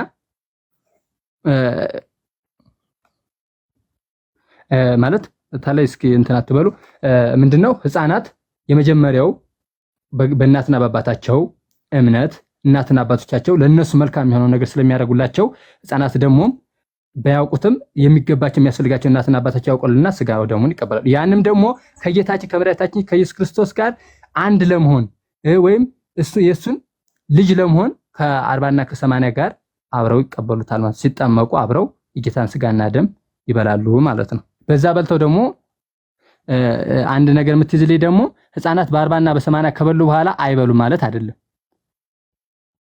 እንግዲህ ጥምቀትን ነግሬያለሁ። ጥምቀት የክርስትና በር መክፈቻ ስለሆነ መጽሐፍ ያዛችሁ እሺ አሁን እኔ ሰምቼው ታለው ከመጽሐፍ ቅዱስም ዮሐንስ ወንጌል ምዕራፍ 6 ላይም ጥቅስ ሰጥተውኛል እና ልመለስና ቅድም በቤተክርስቲያን የሚዘጋጀው ስጋ ወይንም አማናዊ ነው ወይንም ከሰማይ የወረደው ነው ብለው ነበርና እኔ ግን እንደዛ እንዳልሆነ መጽሐፍ ቅዱስ በአንደኛ ቆሮንቶስ ምዕራፍ 10 ላይ ያንን ክፍል እስኪ አነብሎታለሁ። ከዛ ክፍል ጋር አይወልህ አሁን አንተ የምትለኝ እነግርሃለሁ፣ ችግር የለም። ስለ ስጋው ደግሞ አዘገጃጀት ልታመጣ እንደሆነ በፍጹም የት እንደምትደርስ ገብቶኛል። ስጋው ደግሞ መጀመሪያ ከምን አሁን አንተ ከሰማይ የወረደው ክርስቶስ የሰጠንን ስለዚህ የዛ ጊዜ ክርስቶስ ለሐዋርያት የሰጣቸው ከጎኑ እንዲያጎ ቡጭቅ አድርጎ ነው እንደሰጣቸው። አንድ ጥያቄ ልጠይቅህ፣ ከጎኑ ቆርሶ ነው የሰጣቸው? ንገረኝ። ኔትወርክ መሰለኝ አስወጣው። እሺ ለማንኛውም እንግዲህ በዮሐንስ ላይ ራሱ 6:35 ላይ ራሱ እውነተኛ እንደዚህ እንዲያለ ስጋዬ እውነተኛ መብል ደሜም እውነተኛ መጠጥ ነው ሲል፣ ስለዚህ ተራሱ ስጋ ቆርሶ ሰጥቶ ሳይሆን የዛ ጊዜ ሲሰጣቸው ራሱ ባርኮ ቀድሶ እንደ ትኩስ ስጋና እንደ ትኩስ ደም ሆነላቸው ነው የሚለው። የዛ ጊዜ ያን ተቀበሉ ለሐዋርያት ሰጣቸው። ከዛስ በዕለተ ዓርብ የፈጸማት ራሱ ስጋውን ቆርሶ ደሙን አፍስሶ ባዳነበት በዕለተ ዓርብ በዛች ዕለት የራሱን ስጋ እንግዲህ ስለዚህ የዛ ጊዜ የተቆረሰውን ስጋ ለምን ስጋውን ሁለዚህ እያመጣን እንደዛማ ከሆነ በጣም እኮ ከባድ። አሁን በጣም ምርምር የሚገቡት መናፍቃን ለዚህ ነው። ራሱን ክርስቶስ መጥቶ ከሰማይ ወርዶ እኔ እንግዲህ አለ እኔ ከሰማይ እንጀራ አሁን ይሄ ተዝበለ ማስረጃ ምንም አያስፈልግም ሲጀመር እኔ ከሰማይ የወረድኩ እንጀራ ነኝ ብሎ ራሱ ከተናገረ ራሱ ወርዶ ደግሞ ለማን ሰጠ? ለሐዋርያ ሰጠ። ከዛስ ለኛ ሰጠን ማለት ነው። እኔ ከሰማይ የወረድኩ እንጀራ ነኝ አለ። በቃ ተዝበለ ምን ይባል ሲጀመር ለዓለም ሕይወትን የሚሰጠው እንጀራ ስጋዬ ነው ብሏል። እንግዲህ በዮሐንስ 6:51 ላይ ራሱ ይሄን ነው የሚናገር። ለዓለም አለ ለዓለም ሕይወትን የሚሰጠው እንጀራዬ ነው። እንጀራ አለ እንጀራ ስጋዬ ነው። እንግዲህ ይሄ ከዚህ በላይ ማስረጃ መቼም አያስፈልግም። እንጀራውን ቆርሶ የምንለው ለዚህ ነው። እንጀራውን ለምሳሌ በዛ ጊዜ እንጀራ ነው የሚለው ብላችሁ የምትከራከሩበት ምክንያት እንጀራ አለ ራሱ እንግዲህ ማቴዎስ ዮሐንስ ወንጌል ምዕራፍ 6:51 ላይ ያወጣልኝና ምናልባት ወይ አስገባው ከቻለ ምንድነው የሚለው ስለ ዓለም እንግዲህ ለዓለም ሕይወትን የሚሰጠው ኔትወርክ ካለው አስገብቼልዎታለሁ አባቴ። ለዓለም ሕይወትን የሚሰጠው እንጀራ ስጋዬ ነው አለ። ለዓለም ሕይወትን የሚሰጠው እንጀራ ስጋዬ ነው አለ። ስለዚህ እንጀራ ብሎ የቆረሰው ለዓለም ስጋዬ ነው አለ። ደግሞ መልሱ ለዓለም ሕይወትን የሚሰጠው እንጀራ ስጋዬ ነው አለ። ስለዚህ እንጀራ ያለው ስጋውን ነው ማለት ነው። በዚህ ልክ እኛ ደግሞ ክርስቶስ ባዘዘ ልክ በሱ እንጀራ አዘጋጅተን ስጋውን ባርከን ደሙንም ባርከን ስጋውን እንበላለን ደሙን እንጠጣለን። አሁን አንተ በእንዝል ተባርኮ ተዘጋጅቶ አይደለም ወይ ከሰማይ የወረደው ነው ወይ? እሱ ባዘዘ ልክ ነው የምንሰራው። አሁን አንተ የምትሄድበት ልክ የት እንደምትደርስ አውቀዋለሁ። መጀመሪያ ጥቅስም እነግርሃለሁ ከፈለክ እንዴት ነው የሚዘጋጀው ብለህ። ስለዚህ ከሰማይ ነው ወይ የወረደው የምትለው ነገር የዝህን ነው። ቆሮንቶስ ላይ ያነሳ ቆሮንቶስ 11:23 ላይ አሁን እነዚህን የምታነሳ እንደውም እንደዚህ ነው የሚለው እንጀራ በብላችሁ ጊዜ ሁሉንም ጽዋ በጠጣችሁ ጊዜ ሁሉ ጌታ እስከሚመጣ ድረስ ሞቱን ትናገራላችሁ ይላል። ይሄ ምን ማለት ነው? ስጋዬን በበላችሁ ጊዜ ደሜን በጠጣችሁ ጊዜ ሞቱን ትናገራላችሁ። ስለኛ ብሎ መሞቱን እሱ ራሱን አማናዊ ስጋው መስጠቱን ትናገራላችሁ አለ እንጂ በምሳሌነት ይሄ መሞቱ እንድንናገርለት ሞቱን ብቻ እንድናገር ሞቷል እኮ ብለን የሱን መሞት ብቻ እንድናገርለት አይደለም። የሱ ስጋው ደሙ ስጋውን በልተን ደሙ ጠጥተን ህይወት እንድናገኝበትና እሱም ደግሞ ስለኛ ብሎ መሞቱን አማና የሆነውን አዳኝ የሆነ ህይወትን የሚሰጠው ስጋውን ሙቶ እንደሰጠን ራሱን አሳልፎ ስጋውን ቆርሶ ደሙን አፍሶ እንደሰጠን እንድናገር ነው እንጂ ወንድሜ እየሰማኝ ከሆነ ማለት ነው። በዚህ ልክ ነው። ግን እየሰማሁት ነው። እሺ ይቀጥሉ። ወር እንዳወራ ከፈቀዱልኝ እኔ ወይንም በመጽሐፍ ቅዱስ አሁን በቤተክርስቲያን የምንወስደው እንጀራ ወይንም የጌታ እራት አማናዊ የክርስቶስ ስጋ ሳይሆን ከክርስቶስ ስጋና ደም ጋር ህብረት እንዳለው መጽሐፍ ቅዱስ ይናገረናል። ያንን ክፍል አነብሎትና እርሶ በዛ ላይ ምን እንደሚሉ እሰማታለሁ። በመጀመሪያ ደረጃ ዮሐንስ ወንጌል ምዕራፍ 6 ቅድም 54 ላይ ስጋዬን የሚበላ ደሜን የሚጠጣ የዘላለም ሕይወት አለው አለ ጌታ። እሺ ይሄን ሲል ብዙዎች ጌታ በተናገረው ንግግር የሚያስጨንቅ ንግግር ነው፣ ማን ይህንን ሊቀበሉ ይችላል እያሉ መለሱለት። ግን ኢየሱስ ክርስቶስ በዮሐንስ ወንጌል ምዕራፍ 6 ላይ እያወራ ያለው ስለ ስጋና ደሙ ሳይሆን ወይንም ስለ በቤተ ክርስቲያን ስለሚዘጋጀው ስጋና የጌታ እራት ሳይሆን እያወራ ያለው ምንድነው? ቁጥር 63 ላይ እንደዚህ ይላል። አሁን ብዙውን ጊዜ ችግራችን ምንድነው? ከላይ ከ54 ላይ ያለውን ብቻ ነው የምንወስደው። ቁጥር 63 ምን ይላል? ታዲያ የሰው ልጅ ከደቀ መዛሙርቱ ብዙዎች ይህን ሲሰሙ ይህ የሚያስጨንቅ ቃል ነው፣ ማን ሊቀበሉ ይችላል አሉ። 61 ላይ ከደቀ መዛሙርቱም በዚህ ንግግር ማጉረምረማቸውን ኢየሱስ በገዛ ራሱ ተረድቶ እንዲህ አላቸው፣ ይህ እንቅፋት ይሆንባችኋልን? ታዲያ የሰው ልጅ ቀድሞ ወደ ነበረበት ሲመጣ ብታዩ ምን ልትሉ ነው? መንፈስ ሕይወትን ይሰጣል፣ ስጋ ግን ምንም አይጠቅምም። ስጋ ግን አንዴ ልጨርስና ስጋ ግን ምንም አይጠቅምም። እኔ ነገርኳችሁ ቃል መንፈስ ነው ሕይወትም ነው። ኢየሱስ ክርስቶስ በዮሐንስ 6 ላይ እያወራ ያለው ስለ ስጋ አይደለም፣ ስለ እንጀራ አይደለም እያወራ ያለው፣ ስለ መንፈስ ነው እያወራ ያለው፣ ስለ ሕይወት ነው እያወራ ያለው። ስንት ላይ የሚያወራው እንደዚህ ዮሐንስ ወንጌል ምዕራፍ 6 ላይ ምዕራፍ 6 ከቁጥር ስንት ላይ? ከቁጥር 60 ጀምሮ ያንብቡ። ከቁጥር ስንት ድረስ? ከ60 ጀምሮ እስከ 64 ድረስ ያንብቡ። እሺ ከ60 ጀምሮ ምንድነው የሚል? ከ60 ጀምሮ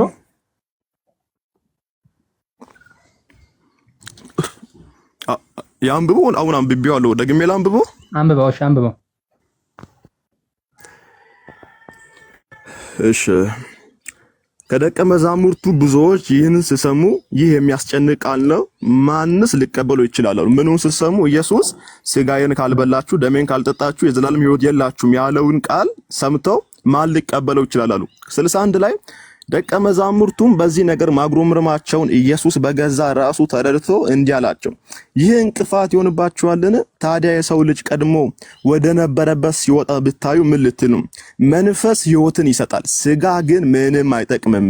እኔ የነገርኳችሁ ቃል ምንድነው? መንፈስ ነው እንጂ ኢየሱስ በዛ ቦታ እያወራ ያለው ስለሚቆረስ ስጋና ደም ሳይሆን እያወራ ያለው ስለ ሕይወት ነው ወይንም ስለ መንፈስ ነው እንጂ ስጋ ምንም አይጠቅምም ብሎ ቁጥር 3 ላይ ከላይ እሺ ቆይ ልንገር። እሺ ችግር የለውም። አሁን አንተ ያልከው የተናገረ ስለ ስጋው ነው። መጀመሪያ አንተ ያልተረዳው ነገር አንተ መጽሐፍ ቅዱስ ቀጥታ አውዱን በቀጥታ ስለምትፈተው ነው እንጂ ይሄ ትርጓሜ ያለው ዝም ብሎ አይደለም።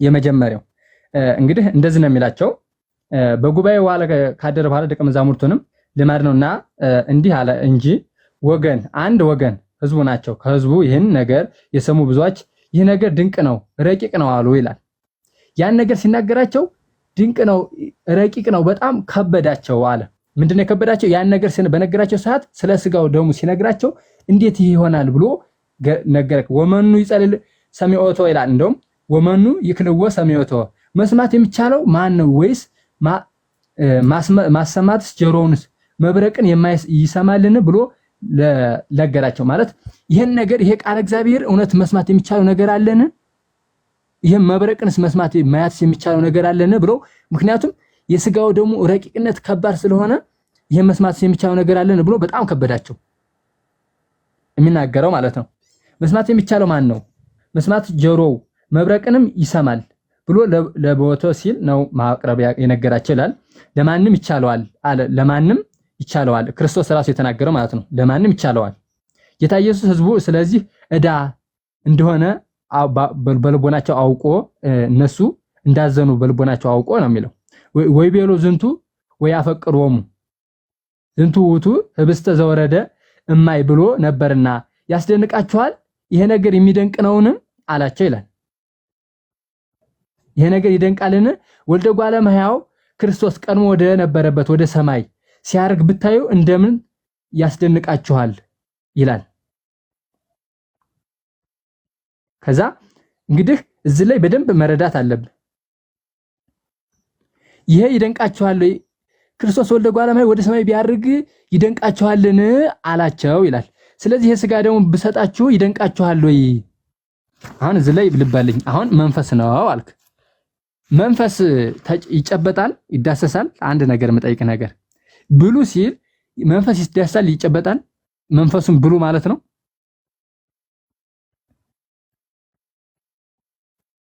ኦኬ እሺ ኢየሱስ ክርስቶስ በዛ ለተሰበሰቡ ሰዎች ነው ምዕራፍ 5000 የሚያክል ሰዎችን መግቦ ነበር መጀመሪያ ወደ ላይ ይወጣን ስናነብ እሺ አሁን ኢየሱስ የጌታን እራት ወይንም ቁርባን የሰጠው ለተከተሉት ህዝብ ነው ለደቀ መዛሙርቱ አቤት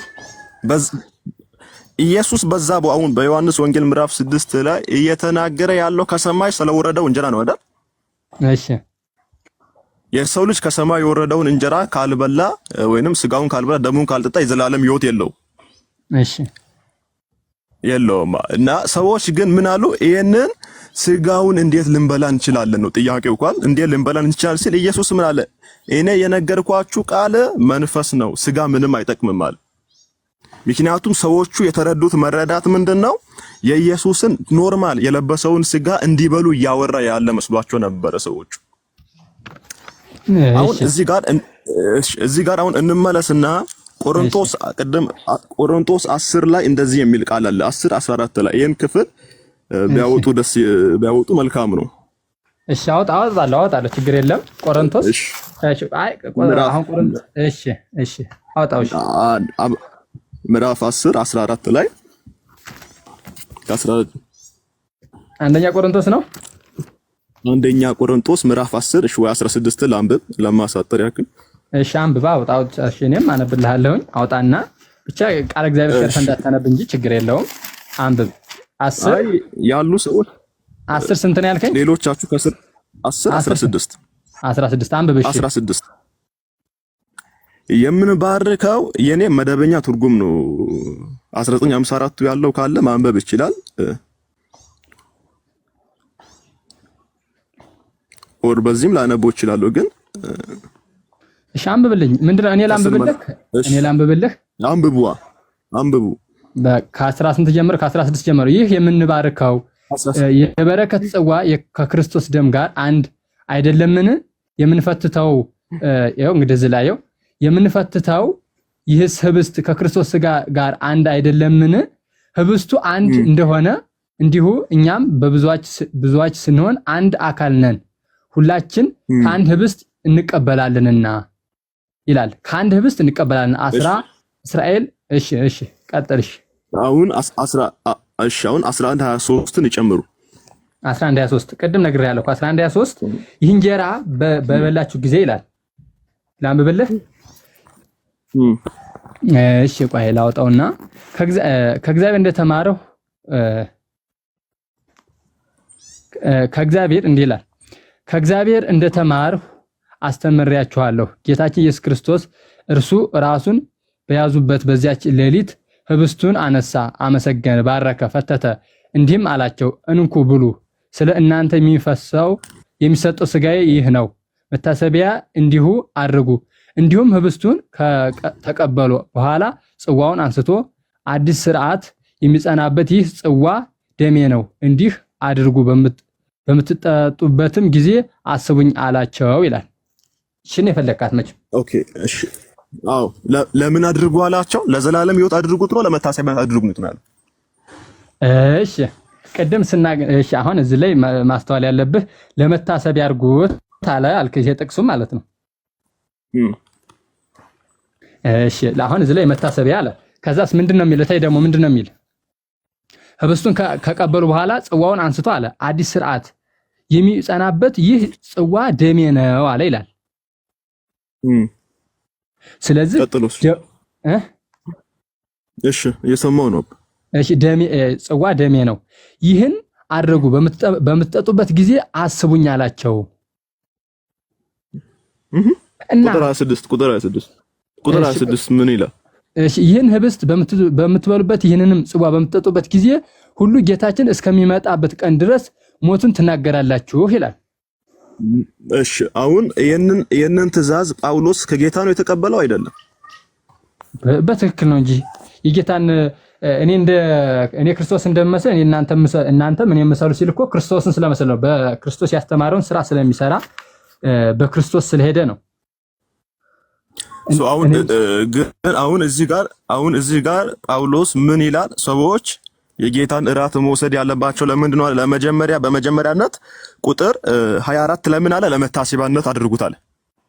ቁጥር 24 ላይ እሺ መጀመሪያ ዝም ብለን አንዴ አሁን ለመታሰቢያ ቆይሽ፣ ለመታሰቢያ ሲል ማለት ነው። ለመታሰቢያ ሲል ምን ማለት ነው? አሁን አንተ ፍታልኝ እሺ፣ እዚህ ላይ እና ፈተናው ነው። ዝም ብለን አናልፈው። መታሰቢያ ብለን ምንድነው ምንልሽ? መታሰቢያ ሲል ምን ለማለት ነው? በጣም መልካም። ኢየሱስ ስለማን ነው? ስለኛ ነው አይደል የሞተው? እሺ አዎ። ለምሳሌ የጌታን እራት ስንወስድ የሆነ ነገር እያሰብን አይደለም። ለምሳሌ ሌላ ማየውን ነገር እያሰብን ሳይሆን ኢየሱስ ስለኛ መሞቱን፣ ስለኛ መገረፉን፣ ስለኛ ኃጢአት ስጋው መቆረሱን እያሰብን የምንወስድበት መታሰቢያነት ማለት ያ ስጋው መቆረሱ ደሙን ማፍሰሱ እያመንክ መብላት ማለት ነው።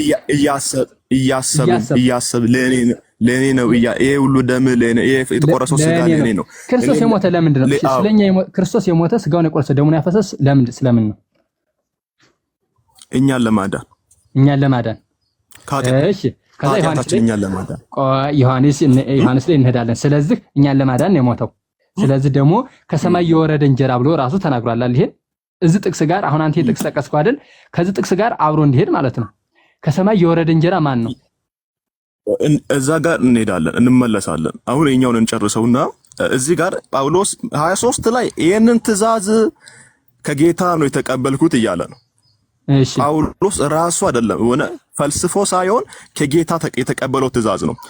እንደውም አሁን ለመታሰቢያነት አድርግ የሚለውን ሌላ ጥቅስ ልስጦት። ሉቃስ ወንጌል 22ን ያንብቡልኝ። 22:19 እኔ ጥቅስ እኮ እኔ እንትን ላልተው በቃ አንሄድም። ዝም ብለን እየጨረስን እንሄዳለን። ጥቅስ በጥቅስ ዝም ብለን መሮጥ ሳይሆን እንጨርስ። ስለዚህ ጳውሎስ ምን አለ? ስጋው ወይንም የጌታን እራት የምንወስዱ ለምንድን ነው? በመጀመሪያ ደረጃ ለመታሰቢያነት ነው አለ። ጳውሎስ ነው የተናገረው። ሲቀጥል ደግሞ እንዲህ አለ። በመጨረሻ ላይ ቁጥር 26 ደግሞ አለ ይህንም ጽዋ በምትጠጡበት ጊዜ ሁሉ ጌታ እስኪመጣ ድረስ ሞቱን ትናገሩበታላችሁ አለ። ለምስክርነት እንደሆነ እዚህ ጋር ይናገረናል። እሺ ስጋው የሰው ልጅ የዘላለምን ሕይወት እንዴት ነው የሚያገኘው ሲባል በመጽሐፍ ቅዱስ ላይ የዘላለምን ሕይወት ያገኙ ሰዎች አሉ። እነዛ ሰዎች እንዴት የዘላለምን ሕይወት አገኙ? ስጋና ደሙን ቆርሰው ነው ወስደው ነው? አይደለም። ለምሳሌ የቆርኔሌዎስን ቤተሰብ ማየት እንችላለን። አንዴ ቆይ ወንድም አንዴ ተናገርክ አይደል? እሺ እኛ ስጋውን በልተን ደሙን ጠጥተን ስለ ክርስቶስ መሞት እንናገራለን አናገርም? ኦርቶዶክስ ቆይ ንገረኝ። ምን አሉ አባ? እኛ ክርስቶስ ምን ስጋውን በላን ደሙ ጠጥተን እኛ ስጋውን በላለን ደሙን ጠጣለን፣ ግን ስለ ክርስቶስ መሞት ስለ ክርስቶስ እናገራለን አናገርም? ስለ ክርስቶስ ስለኛ ብሎ መሞቱን ያኔ አላውቅም። ያው እናንተ ናችሁ የምታውቁት እኮ። ፐርሰናል ነው የጠየቀኝ ጥያቄ። ስለዚህ አሁን ምን እየተናገረ ነው? እሺ ስለ ክርስቶስ መሞት እየተናገርኩ አይደለም እንዴ ነኝ? አሁን አይደለም። አሁን እዚህ ጋር አልጨረስንም። የምንወስደው ለምንድን ነው? አሁን ያሉት የምንወስደው ለምንድን ነው? ቆይሽ ቆይ አይደለም። እስኪ መጀመሪያ ስለ ጌታ ምን ለማድረግ ነው? አው ልክ ነው። እንደዛ ከሆነ ልክ ነው። የምንወስደው ለማውራት ነው አይደለም። ቆይሽ እኛ ለምሳሌ ኦርቶዶክሶች አልኩ፣ አንተም በራስህ በእንተምተው ስጋውን በላለን ደሙን ጠጣለን። ስጋውን ደሙን በልተን ግን ስለ ክርስቶስ መሰክራለን አንመሰክርም ነው? መልስልኝ። ከመሰከራችሁማ ትክክለኛ ነው። ታዲያ ያን አሁን አባ እዚህ ጋር እኔ እርሶን ወክዬ ማውራት አልችልም። ቢኮዝ በሰው ውስጥ ካለው ከራሱ መንፈስ በቀር ስለሰው የሚያውቅ ነገር የለም ይላል የእግዚአብሔር ቃል ሲናገር። እኔ መናገር የምችለው ማውራት የምችለው ስቲል ፕሮቴስታንትን እንኳን ወክዬ መናገር አልችልም። ስለ ራሴ ነው ማውራው። እኔ የጌታን ራት ስወስድ መሰክራለሁ ወይ ለራሴ እንጂ የነ ኤከለ የሌሎችን ነገር ወክዬ መናገር አልችልም ስለማላቅ ማለት ነው። እኮ አሁን እኮ የምነግርህ መጀመሪያ እየሰማኸኝ ነው? ተሰማኸኝ እኮ እኛ ስጋውን ደሙን እንበላለን ደሙን እንጠጣለን። ስለዚህ እኛ ስለ ክርስቶስ መሰክራለን አንመሰክርም? ወይም ስለዚህ ስጋው ደሙን የበላ ስለ ክርስቶስ ይመሰክራል አይመሰክርም? ንገረኝሽ። ስጋውና መመስከር አለበት። ለምስክርነት አንዱ ለምስክርነት ስለሆነ የምንወስደው መመስከር አለበት። እሺ ይመሰክራል። ከመጀመሪያ ጀምረን እንሂድ። እሺ ስለዚህ ይመሰክራል ማለት ነው። ስጋውን በልቶ ደሙን ጠጥቶ ማዳኑን የሚመሰክር። ስለዚህ ዮሐንስ 6:51 ላይ ስንሄድ ምንድነው የሚለው? ከሰማይ የወረደ ሕያው እንጀራ እኔ ነኝ፣ ሰው ከዚህ እንጀራ ሊበላ ለዘላለም ይኖራል፣ እኔም ስለ ዓለም ሕይወት የምሰጠው እንጀራ ስጋዬ ነው አለ። አየኸው? ስለዚህ አንተ አሁን ለምሳሌ የአንዱን ጥቅስ ብቻ ይሄን ጥቅስ ጠቅሰህ ግን አዎ መታሰቢያ ነው ብለህ መታሰቢያ ብቻ ነው እንጂ አያድንም እንዳትል ደግሞ ይሄ ጥቅስ አለ ድነህ እኔ ይሄ ጥቅስ እኮ 63 ቁጥር 63 ላይ ስላልደረሱ 63 ላይ ፈታው እኮ የጌጥ ቆይ እንጀራውን የሚወስደው የዳነ ሰው ነው ወይስ ምንድን ነው? እንጀራውን የወስደው ቤተክርስቲያን ማን ነው? ስጋው ደግሞ ነው የሚባለው? ያመነ የተጠመቀ ነው የሚባለው። የዳነ ሰው ነው አይደል? አዎ ማለት መዳንን የስጋው ደግሞ እንደሚያድን ያወቀ ያመነ አሁን እኮ ሶስት ነገር ነው። አሁን የሚድነው ምን ያደረገ ሰው ነው የሚድነው? ለምሳሌ ያመነ የተጠመቀ፣ ይሄም ደግሞ በአንድ የሚበቃለም እዚህ ላይ ቆም የሚባል ነገር አለም። ስጋውን የበላ ደሙን የጠጣ ከዛም ደግሞ ምን ይቀጥላል? መልካም ስራ የሰራ ማለት ነው። እስከ መጨረሻ የጸና። እሺ አሁን ማርቆስ 16 ጋር አይጋጭም? እሺ ማርቆስ 16 ምንድነው የሚለው? ማርቆስ 16 እንደዚህ ይላል፣ ያመነ የተጠመቀ ይድናል። ያመነ የተጠመቀ ይድናል። ማርቆስ 16 ያመነ የተጠመቀ ይድናል ነው የሚለው፣ ጥምቀቱ ላይ ማለት ነው። ያመነ የተጠመቀም ይድናል ነው የሚለው ማርቆስ 16 ላይ፣ ማርቆስ 16 ላይ ማለት ነው። እሺ አሁን አንድ ሰው አምኖ ተጠምቆ የጌታን እራት ባይወስድ አይድንም? ለምን? ይኸውልህ አሁን ለምሳሌ አንተ እኮ የምትለው ምን መሰለህ? ስጋውን ሳይበላ ደሙ ሳይጠጣ እንዴት ይድናል? መጀመሪያ በማመኑ ድነት ያገኛል። ምክንያቱም ድነቱም ደግሞ ለምሳሌ የዳን ነው። እኛ ዳን የምንለው ለምሳሌ አንደኛ ከቀድሞ ጥንት አብሶ ከአዳም ከመጣብን በደል በአዳም ምክንያት ከዘላለም ሰው የማይፍቀው ከዘላለም ጨለማ ክርስቶስ ራሱ ሙቶ አዳነን። ያንን አዳነን ብለን ስናገር ያን ተናገር ማለት ግን ስለዚህ በዛ አንዴ ስለዳን ለዘላለም ሌላ ነገር አያስፈልገንም ማለት አይደለም። ማለት የኔ ጥያቄ አንድ ሰው የጌታን እራት እንደዛማ ከሆነ እሺ ልንገርህ፣ እንደዛማ ከሆነ ስጋዬን ያልበላ ደሜን ያልጠጣ የዘላለም ሕይወት የለውም ባላለ ነበር። ስለዚህ ስጋው ደግሞ ማያድን ማለት እሺ መልካም። የኔ ጥያቄ አንድ ሰው የጌታን ስጋና እራት ሳይወስድ ቢያምን ይድናል አይደንም?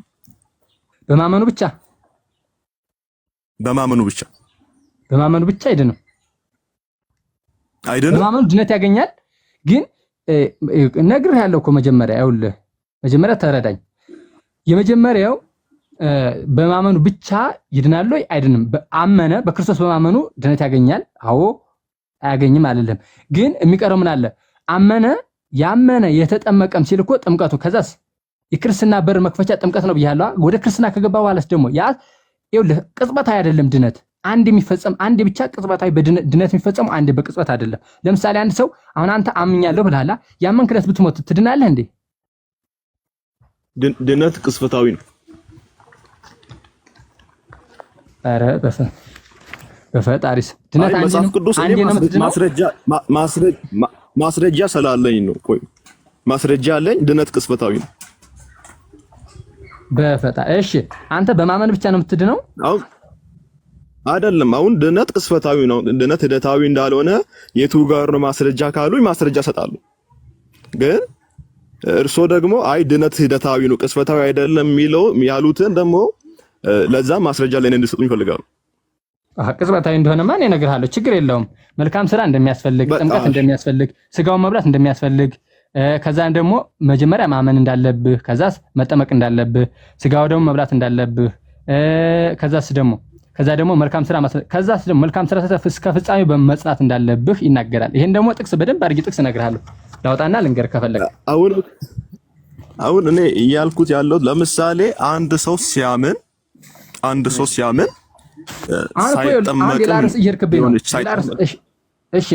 አይደለም ኖ ሌላ ሪስ አይደለም አባ ሌላ ሪስ ሳይሆን የግድ እዚህ ጋር ካልመጣን ልንስማማ ስለማንችል ነው። ለምሳሌ ባልዳነ ሰው ባልጸደቀ ሰው ላይ የእግዚአብሔር መንፈስ ያድራል? ባልዳነ ባልጸደቀ ሰው ላይ የእግዚአብሔር መንፈስ ያድራል? ባልዳነ ሰው ላይ ታደስ ወይንም ባልጸደቀ ሰው ላይ እግዚአብሔር መንፈስ ያድርበታል? አሁን አንተ የምትለኝ የጸደቀ ሰው ላይ ነው እንጂ እግዚአብሔር መንፈስ የሚያድርበት ገና ለሚጸድቀው ሰው ግን የእግዚአብሔር መንፈስ አያድርበትም ወይ ነው የምትለኝ? ኖ ለሚጸድቀው ሳይሆን ባልዳነ ሰው ላይ የእግዚአብሔር መንፈስ ያድራል ወይ? አንድ ሰው ካልዳነ አንድ ሰው የዘላለምን ሕይወት ካላገኘ ቢኮዝ የእግዚአብሔር መንፈስ የሚያድርብን ምን ስናደርግ ነው? ስናምን ነው አይደለ? ዮሐንስ ወንጌል እንደምናገረው የሰው ልጅ ሲያምን የሰው ልጅ ሲድን የእግዚአብሔር መንፈስ እንደሚያድርበት የእግዚአብሔር ቃል ይናገራል። እሺ ልንገርሽ፣ አንድ ነገር ልንገርሽ። አሁን አንተ ጸድቄያለሁ ብለህ በሙሉ ድፍረት ትናገራለህ? በጣም ጸድቄያለሁ። ምን ስላደረክ ነው ጸድቄያለሁ? ምን ስላደረክ ነው ጸድቄያለሁ ብለህ ትናገር? ሮሜ ምዕራፍ 5 ሮሜ አውቃለሁ። ተው። እሺ ምን ስላደረክ ነው አሁን አንተ ሮሜ ላይ አትል። ቆይ አንተ በራስህ እሺ አምኜ ብዬ ጸድቄያለሁ በቃ አንዴ ስላመንኩኝ ጸድቄያለሁ ብለህ ታምናለህ? በማመንህ ጸድቄያለሁ ብለህ ትረጋግጣለህ? አሁን ብትሞት ቀጣ መገነት ነው የምትገባው? በትክክል አይዋ በትክክል ለነፍሴ ምስክር አለኝ። ስለዚህ ይኸውልህ መጀመሪያ ይሄን አለማወቅህ ነው። በቃ አይደለም። እንዴት ልትል ቻልክ ነው ጥያቄ ሊሆን የሚገባው። እንዴት ጸድቄያለሁ ልትል ቻልክ? ይኸውልህ እኮ አንዴ ያለ ማስረጃ አላወራም እኮ። ይኸውልህ በክርስቶስ ጸድቃችኋል ስለምን ያን ጥቅስ ነው የምታመጣ? እኔ ስለማውቀው እኮ ነው የት እንደምትደርስ ግን ልንገር። አይደለም በክርስቶስ ጸድቃችኋል የሚለውንም አይደለም እሱም አለ፣ ግን እሱ ሊያወጣ አይደለም። አሁን ሌላም ጥቅስ አለ። እሺ ሌላም ጥቅስ አለ። ሮሜ ምዕራፍ 5 ቁጥር 1 እንደዚህ ይላል፣ እንግዲህ በእምነት ስለጸደቅን ይላል። እሺ ጨርሰው እንጂ ጨረስኩት እኮ። አይ ሁሉን ማውጣና ከላይም የሚቀርም አለ። ጨረሱ አባ ሁሉንም አንብቡ። ሁሉንም እንኳን